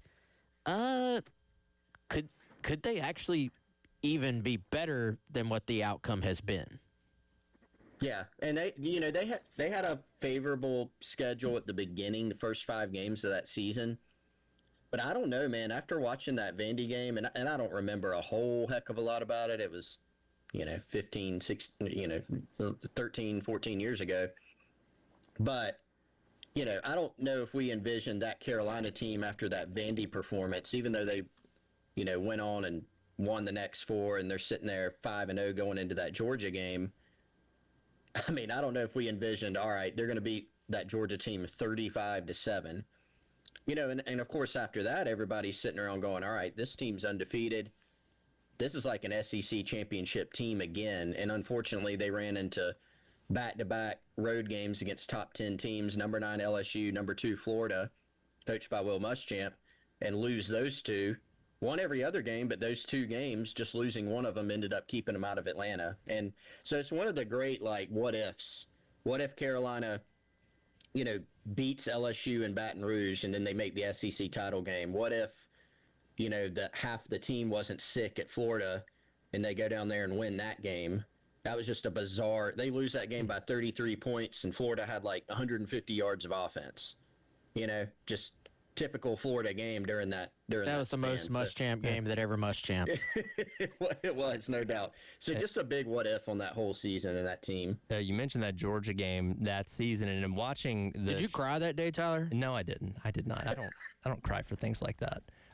It was something I turned off. I think about halfway through the third quarter, and I'm like, well, this ain't gonna get any better. So you didn't make it through. You were like, I'm done with this. Yeah, I was pretty done with that one. But watching the Shaq Wilson highlight tape, I feel like every other highlight from him was him stuffing Todd Gurley in that game. Gurley had a bad game that night, and it looked like Shaq Wilson was in on just about every single tackle, either tackling him at or behind the line of scrimmage or about a yard past the line of scrimmage, keeping Georgia, the entire offense at bay that night.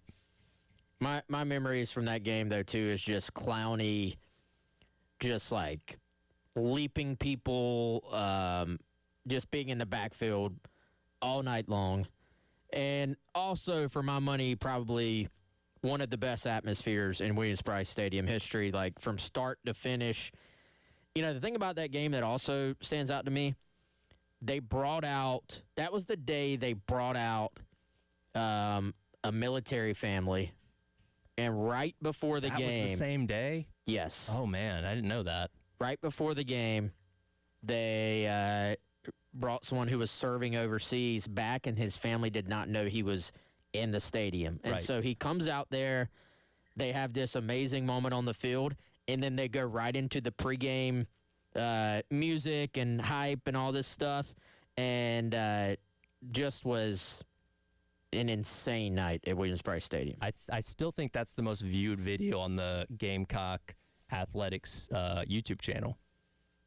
Probably is, honestly. I had seen that thing 30 times before I even came here. I didn't know that was the same night as the Georgia game. Same night. I think and hope I'm right on that. And then they go right into Sandstorm or something Whoever laid that out, job well done. Yes. Yeah. So for sure there. 54 days to kick off. Shaq Wilson, our honorary 54 today. I would ask for a 53, but y'all know which way I'm going with that one tomorrow. You don't even have to ask. Got to be your boy Rashawn Lee, right? The best 53 to ever exist for Rashawn Lee will be the topic of tomorrow's question. I'll go ahead and tell you that right now. Do your homework. Do your homework on Rashawn Lee. We'll get into what units South Carolina is going to be facing this year that are going to be the toughest, according to Phil Steele. We'll do that on the other side. It is the Gamecock Central Takeover Hour presented by Firehouse Subs here on your Monday on the Game.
All right, my friends, time to tell you about our friends at Integrated Media, integratedmediainc.com, or just go ahead and call them today. Have them come out to your house, 803-948-8327. They've been to my house. They've been to Chris's house. Let them come to yours as well and upgrade all of your home viewing experience with the audio, with the visuals, and also help your peace of mind with your security and cameras, too. And then have it all integrated into one system right there on a tablet. It could be as simple as, hanging a TV, hiding the wires, and making your setup just look a little bit more clean, a little bit more professional when you have friends over to watch the game this fall. Or we could take that extra room that you've been dreaming to turn into a man cave or home theater system and go ahead and make that step. If that is something you are interested in, just throw your ideas at them, and they are going to turn it into a reality for you. 803-948-8327 is the number, or integratedmediainc.com for more information.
All right, welcome back in. Gamecock Central Takeover Hour presented by Firehouse Subs. Tyler, West, and Chris, along with you here on your Monday on the game. By the way, I did confirm that. Oh, no. Oh, did Chris fall? Chris's head just fell off the thing. You've been decapitated in studio. Maybe think of Dumb and Dumber. His head fell off. Let me get on that. Terry cares a lot about that, by the way. Yeah. The fat Very heads important. Fatheads are a great addition for when somebody's not here in studio. By the way, I did go back and check. can confirm that military homecoming was the same night as that Georgia game back in 2012. So while we give credit for the Ace Sanders punt return touchdown maybe being the loudest moment in Williams-Brice history, I think what happened pregame might rival, if not past that. Yeah, I mean, it was electric. And, you know, the other thing about it, too, I want to say, that was a long time ago, guys. I want to say they got that thing about as close to kickoff as you possibly could, because you know how it is, man. Like, sure, a lot of the pregame festivities, like you're kind of filling time a little bit. Like this was not like done 40 minutes till kickoff, 30 minutes. Like this was right leading up to the little pregame package of things that they do to hype the crowd. So it went from that straight into, I think, that into the song they play before 2001, maybe. Like it was a perfect lead. Like, and because this game was so hyped, everybody was already in their seats. Like this was not a late arriving crowd. This was not, y'all know how it is. Some games everybody's kind of sliding in at the last minute. Other games everybody's already sitting in their seats ready to roll. This was a we are in our seats ready to roll type game. For reference, because we went back and watched in the break, when the video message is playing from the dad, it's 18 minutes until kickoff.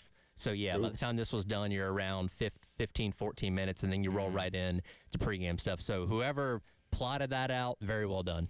Yes. And you were right, Wes. The most viewed video on the Gamecocks Online official YouTube channel. Tyler said it, but large Tyler margin, was right. Yeah. Tyler, yeah. 17 million views. Yeah, Mr. Beast number. That's good stuff.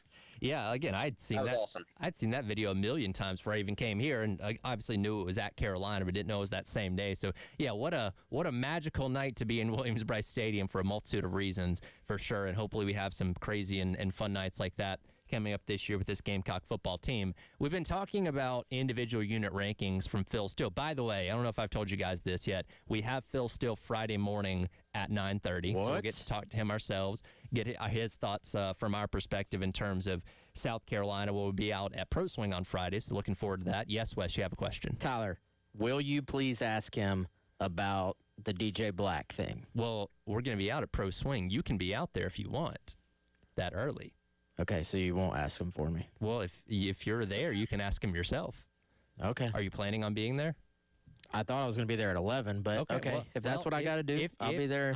I will ask it for you if you're not going to be there. How about that? Okay. Thank you. Fair enough? Yeah, very fair. I very can fair. do that. I will ask him about DJ Black. So, yes, Friday morning, 9:30, we'll have Phil Steele on the Extra Point. But at the end of last week, we went through the position group that he was the lowest on for South Carolina, which was the running back room, understandably, because the amount of production is just not there compared to other programs in the SEC. He is very high on the receiving core as well as the defensive line, which does make sense. And I went through yesterday and looked at each individual unit here in the SEC and how many of the top ones South Carolina is going to take on. And through the course of this schedule, they're going to take on, in terms of every unit, at least one team in the top three. So, like, Georgia's tied for first at quarterback.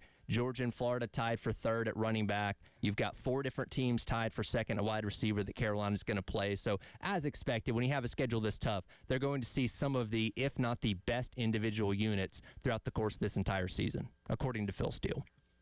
Yeah, and it's kind of one of those things for me that is not surprising whatsoever. Like, you would kind of expect that to be the case, but is interesting to just hear the specifics behind it. And, I think with the schedule, and it's kind of just like the overall schedule when they're like, hey, South Carolina's going to play a top 15 schedule in the country. It was like, well, yeah, that's every year. Like that's just what you do. So I do think, I don't know about y'all, but, and I've started to dive into the schedule a little bit this week for some stuff I'm going to be writing on GC, but I don't know about y'all, but I feel like because of the way the schedule has changed, about the fact that, you're not playing Georgia, Florida, Tennessee every single year, and the fact that literally this year's schedule got changed like later than schedules ever get changed, because, think about this. we would be sitting here talking about South Carolina getting ready for Miami right now. You know, like think about a different reality that would be going into that game. I feel like I have not dove into the schedule nearly as much as we would have most years by this point, and I'm really not sure why that is. Well, I think, it's a good point. There have been so many changes to it that, you're kind of getting your mind. Like, I think some people are like, oh, we're playing Georgia again. Like, more casual fans, like, oh, Georgia's on the schedule again. Florida's on the schedule again. And that's exciting. I do think you look at the schedule as a whole, you're right. Like, you're trading out Miami for Kent State, no disrespect to the Golden Flashes. It gives you an opportunity to go in there and get out to a faster start the season with obviously not a guaranteed win, but we all know Kent State at home is an easier proposition than bringing in Miami, who was a playoff team last year. And your first few games are Kent State, Towson, Mississippi State. I think that this schedule, while still difficult, particularly when you get into, October, you got Tennessee, Oklahoma, A&M. You look at November, you got Georgia, Clemson. It is, I think, a more favorable schedule than you've had in the past. And frankly, you need that. If South Carolina is going to turn this thing around, obviously they're going to have to be a better team than they were last season. But you kind of need some good fortune along the way. And I think they've gotten that in some spots in the schedule. Like Chris Lowe's SEC football power rankings that he put out last month. And I'm sure they'll adjust as we get more information. They'll adjust during the season. But Carolina plays number 14, 15, and 16, in the course of their schedule. They play Mississippi State, Kentucky, Arkansas. That's one man's opinion. But still, like, that's not, that's probably in some order where people would put those teams. You even look at Alabama. That's a road game. They're going to be breaking in a new starter at quarterback, for all intents and purposes. So, Florida's a very talented team. They might end up being better than kind of the preseason expectations because they are so talented, but they've got a first-year coach. They're going to be in year one. The point is, I think while you're getting you play A&M, you play an elite team. Oklahoma's going to be very difficult. Tennessee, play at Clemson. Georgia's back on the schedule. But I think you have some opportunities in some more of these swing games, to pick up some wins, which is obviously what you got to do to get where you want this season. We'll continue this conversation on the other side. Gamecock Central Takeover Hour presented by Firehouse Subs as your Monday rolls along here on The Game.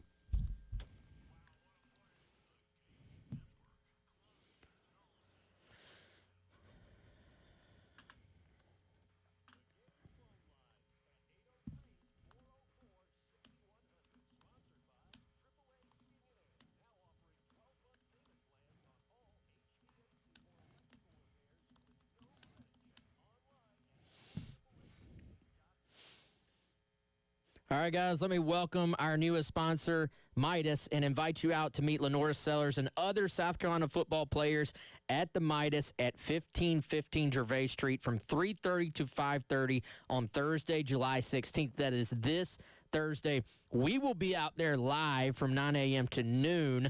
Again, that's 1515 Gervais Street, Midas. And then from 3:30 to 5:30 that afternoon, Thursday, July 16th, you can meet Lenora Sellers, Nick Harbor, Vakari Swain, many, many more Gamecocks. There will be coupon books for oil changes, a giveaway for a free set of tires, and, again, your chance to meet and greet and get autographs from all of those players. Also, we want you to head on over to Midas to handle all your oil changes, your brake services, your tire services, and all your other general car care needs. Join us at the Herlong family locally on Midas on Gervais at 3:30 on Thursday, July 16th. Meet Lenora Sellers and several other South Carolina football players.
All right, welcome back in. It is the Gamecock Central Takeover Hour presented by Firehouse Subs. Tyler, Wes, and Chris with you here on your Monday on the game. Again, 54 days till South Carolina starts the season off against Kent State. And, I guess maybe because Jack and I talk about it so much, I thought we had kind of dove into the schedule a bit on this show. But as we talked about in that last segment, I guess we haven't really spent a whole lot of time on it. But going back to what, Chris, you were saying a moment ago, the schedule does kind of offer you a bit of a ramp up. Now, again, we have to always put this out there in today's world of college football.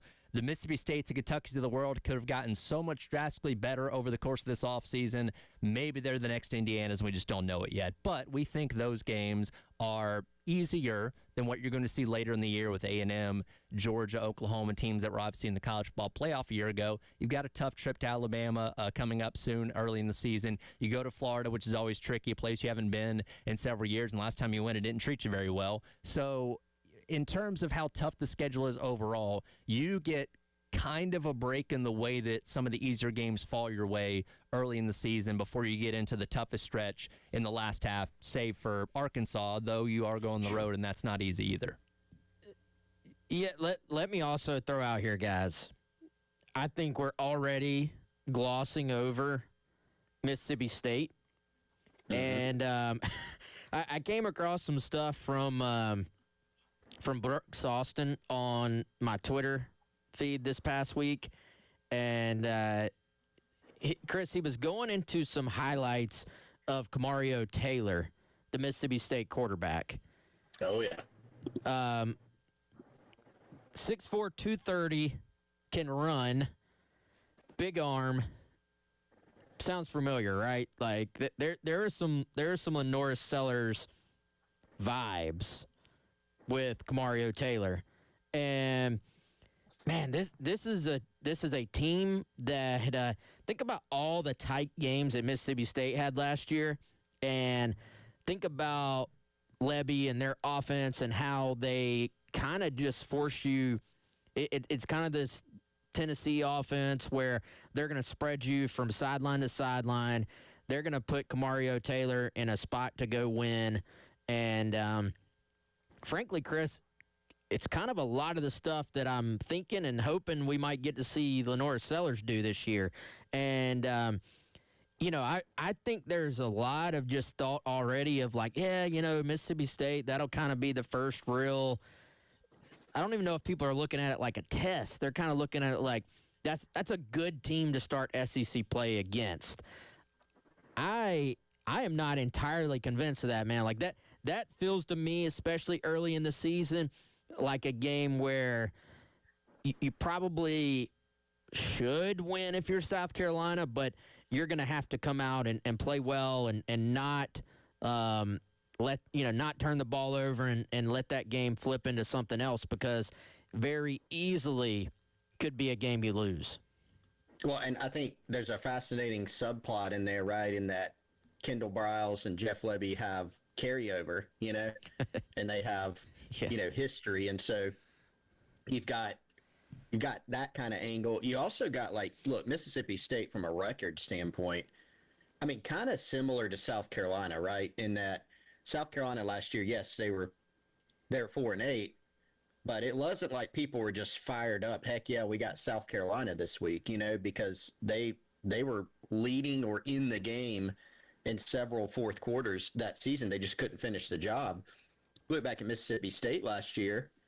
They actually got to play in a bowl game, so they have a very weird 5-8 record. But they took Tennessee to overtime, lost by 7. They lost in Gainesville by 2. They took Texas in Starkville to overtime, lost by a touchdown. Had a narrow win against Arkansas in Fayetteville, beat Arizona State early in the season in Starkville. So, this is a team that they can score. We know that. That's an offense that's going to stress you. They've got a quarterback who's extremely talented, who can be a difference maker, who can be kind of an equalizer for you. They've also, kind of like South Carolina, they've rebuilt their offensive line. I think they brought in 8 transfer offensive linemen. So how good will that group be? Will it be a group that gels? Can they be a better team overall because they got some guys back from last year's team? I think most people are, if you're going through and you're doing, all right, win, loss, toss up, I think most people have that Mississippi State game in a win, and I'm with you, Wes. Like, it is a game that they should, on paper, win, but that's not going to be, I think, an easy test. It could be one of those games that creates some grumbling for you, in that stadium throughout the day. Well, I think just especially early in the season, it's week 3. You're still kind of figuring out who you are, both as an offense and a defense. Now, I do think the fact that you've got to, and I'm speaking more in terms of trying to stop Kamario Taylor and that offense, you do have a fairly veteran at this point South Carolina defense, either in terms of guys who are returning or just in terms of guys who have played elsewhere and in a lot of cases are transferring in but have started elsewhere. So I do think that helps. But like we've seen South Carolina teams under Beamer. We've seen the defense under Clayton White get better as the year progresses and sort of get better as they are able to sort of see what they are, see what they do best, see what they don't do as well, and then you kind of adjust to that, right? Well, I think Kamario Taylor is one of those guys. Like, I think in college football, even a little bit more so than like the NFL where things are a little bit more even, you always run the risk of the dynamic player who's on your opponent just completely changing the calculus, right? Like completely changing what it's going to take for you to win that game. And I think when you look at Mississippi State and their quarterback situation, you do have a guy who could potentially go off at any given moment. And, I think is maybe a sleeper to where we could be talking about him on a national level by the end of the year, and maybe he's not quite getting that type of hype yet. So you always run the risk. Who's going to be the emerging superstar that you face early in the season, and then you're going, man, that guy completely changed the game. And I think you look at this schedule, there's a lot of I look at SEC football, Chris, you're just dodging landmines, man. Like it really is survive in advance, in my opinion. In Mississippi State at home, if you are going to have the year you want, I don't want to say you have to win that game, but I feel like you almost have to win that game. Yeah. But it ain't going to be easy. Yeah, I mean, very low. Let me break out the margin for error. You don't have a lot of it. You have more than you used to have, right? Because you have, you can lose a couple games, maybe 3 games, and make the college football playoff, which is ultimately South Carolina's goal. But also that has become tougher because it just feels like there's more parity, even within the SEC, where the teams at the bottom of the table, so to speak, they can get you. And you look at this offense from Mississippi State; they've got some guys back defensively too. You look at their offense; again, it's an offense that can stress you. You got a guy like Taylor who, they lost to Ole Miss last year, but he had 173 rushing yards in that game. I mean, this is a guy that can hurt you both ways. So definitely not a game to overlook. It's kind of a mix of teams on the schedule where, okay, you kind of know what you're getting. Georgia, yeah, they'll have some new faces. A lot of the players that Georgia has and kind of know their play style. You're very familiar with it. There's some other teams here who have a ton of questions. Arkansas is another one. I think they've got 60, 70 new players, 40 transfers on that team. There's a lot of unknowns. First-year coach. Florida, a lot of talent returning. First-year coach. They underachieved under Billy Napier. Still a very talented team. So a lot of very intriguing matchups for South Carolina, but Mississippi State, I agree, Wes, that's one of the ones that you chalk up as if you're going to have the type of year you want, that's one you need early in the season. And again, as we've said with the schedule, the way it works out now, because you have the 9 conference games, you get your 2 cupcakes, so to speak, out of the way. And then it's 10 straight weeks, 9 SEC games in a row, then Clemson at the very end. So no, again, game in November against a FCS opponent to break that up. So it's going to be a challenge for sure, which starts with Mississippi State on September 19th. And obviously we'll have plenty of time to break that game down as it does get closer. Again, 54 days till South Carolina squares off with Kent State to start the season on September 5th. We'll come back, wrap up the hour. How do you do on buy or sell over the weekend? We'll check it. Coming up next, Gamecock Central Takeover Hour presented by Firehouse Subs on your Monday on the Game.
All right, welcome back in. Gamecock Central Takeover Hour, presented by Firehouse Subs. Tyler West, Chris, wrapping up the hour on your Monday here on the game.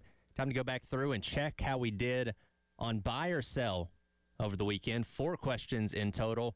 First one, considering the run of momentum Carolina had when it came to recruiting, would they get a commit of any kind over the weekend? You guys confidently sold on that. I went along with you, and, well, no commitment to speak about today, so we were right.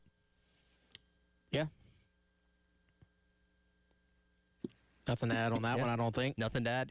What I don't know what there is to add on that. Well, it's funny because you know how your Twitter algorithm can kind of get out of order sometimes, so the things that you're seeing annoys me to no end. Aren't the most recent. I kept seeing your tweet about Jamari Kane pop up on my timeline. I was like, oh, did they get somebody? Oh, no, that was 2 days ago. So that happened like 3 or 4 times this weekend. I'm like, oh, nope, never mind. We were right. No commitments. I actually hate the fact because I will log into my account, then I will log into the Gamecock Central account, and I feel like all the stuff I've already seen, it thinks, oh, you haven't seen this stuff yet. Then it shows it all to me again. I'm like, will you please show me the new stuff, not the stuff from 2 days ago? Anyway. Yeah, it drives me crazy. Wes, are y'all, or both of y'all, are y'all still using the For You tab on Twitter, or do you switch to only people that you're following? Typically For You. Me too. Yeah, I think I. And I kind of hate it because I'm like, all right, this takes me down the rabbit hole. But like, it will automatically move you back to that, though. I feel like even if you try to mess with the settings, at some point it will quietly be like, actually, you're going to see the For You and you're going to like it. You're going to be getting this. Yes. I feel like at least once a day I go to Twitter, I'm going to search for something or try and find something I'd seen earlier, and like the first thing that pops up on my For You completely diverts my attention for like the next 5 to 10 minutes. I'm like, what was that thing I was coming here to look for? Every single time. I'm glad I'm not the only one. Yeah. Every time. Wish we didn't have to use it as much as we did. But all right, that's a win, though. That's a win. Yep. Take that win. We'll take that win. Question number 2. With the World Cup quarterfinals over the weekend, you had 3 players in contention for the Golden Boot in Erling Haaland from Norway, Harry Kane from England, and, of course, Lionel Messi from Argentina. Would all 3 of them score? None of them did. So, Wes, congratulations. You got that question right. Not a single one scored a goal over the weekend. My vast soccer knowledge once again stands out among you peons. Yeah. I should have. None of them? Wow. None of them scored. None of them scored. What? More great games, though. Great games, sure. And I think how about that Argentina goal to go ahead? Yeah. My goodness. And we're setting up for a pretty fun. I think it's Wednesday when Argentina and England play the semifinal, and then tomorrow is Spain and France. Spain and France. So yeah, some still obviously heavy hitters left standing, and one of those teams will be the World Cup champion in a couple days. But yes, for all the star power we've talked about in this tournament so far, and these guys scoring goals every single game, not a single one of them scored in those across those games on Saturday. Crazy. Well, crazy. We'll have to make sure we consult with Wes for our soccer analysis going forward. Yes. Don't forget it either. Don't forget it. Wes is going to give us an in-depth breakdown of the World Cup come Friday, and we're out there at Pro Swing, so be ready for that. Question number 4. The NL East race was tightening up. The Marlins were 7-3 in their last 10 outings. Would they have sole possession of second in the NL East by the end of the weekend? They actually went out there and got swept over the weekend by the Tigers, so they are now 4 games back in 3rd place. Never bet on the Marlins. It is a life rule. I think that's pretty fair. And Braves still clinging to the 2-game lead over the Phillies. 2-game lead. This break could not have come at a better time. It's been a rough go of it. What did they only win 1 or 2 series in the past month? I think. I don't know. Hasn't been a lot. But they did win yesterday. They did, which I actually feel like was pretty big. They're like basically 5-5, I think, in their last 10, maybe. So they're not swimming, but they are treading water at least. And guys, I got an alert. So if you're heading out to Cool Today Park to watch the FCL Braves, you know who's batting leadoff? Ronald Acuna Jr. The rehab start. So. Just saying. When 13's in the lineup, good things will happen. They're going to be fine. They're going to be fine soon, very soon. I also want to point out, just so we can, pass along an update on the NL East, a further update. If we have any New York Mets fans out there and you haven't been keeping up, they're still in last. They're 16 games back. Just in case you I just needed wanted to that make sure reminder. everybody knew. Yeah. So you two sold on that, or Wes and I sold on that. We got that correct. No, yeah, you two sold on that and got it correct. I got it wrong. I bought. Final question was, we would have at least a report of where LeBron James is heading by his showtime today? We do not. It's still where it was on Friday. This is going to drag out for a while, I feel like. What were the answers on that? You and I both sold on it, and Chris bought. Wes also an NBA expert at this point. Look at that. Look at that. Wes is a well-rounded, cultured sports fanatic. The amount of luck that went into those is... I should ask you a Wimbledon question. Throw in a golf question, too, while we're at it. Why not? Did Scotty Scheffler miss the cut over the weekend? Yes or no? Yes. He did. He got that right, too. Look at that. Wes Mitchell, golf expert. Oh, man. I'm ready to be at Pro Swing on Friday to see Josh Yeoman, hole-in-one expert. Yeah, if there was a cut at Pro Swing, Josh would miss it. That's for sure. Speaking of streaks, I mean, doesn't he? He's got a hole-in-one the last, 2 to 3 outings at Pro Swing? I don't remember seeing him get one last time. Did I miss that? I feel like he sent us one. I could be wrong. Nonetheless, you know what? We'll see. That video could be AI these days. You can't trust it. Probably was. He's gonna have to prove it to us in person on Friday. We'll be out at Pro Swing from 9 until noon. Also out at Midas here on Gervais Street from 9 until noon on Thursday as well. So busy week here on the Gamecock Central Takeover Hour. Coming up next, it is the halftime show as your Monday rolls along here on the Game.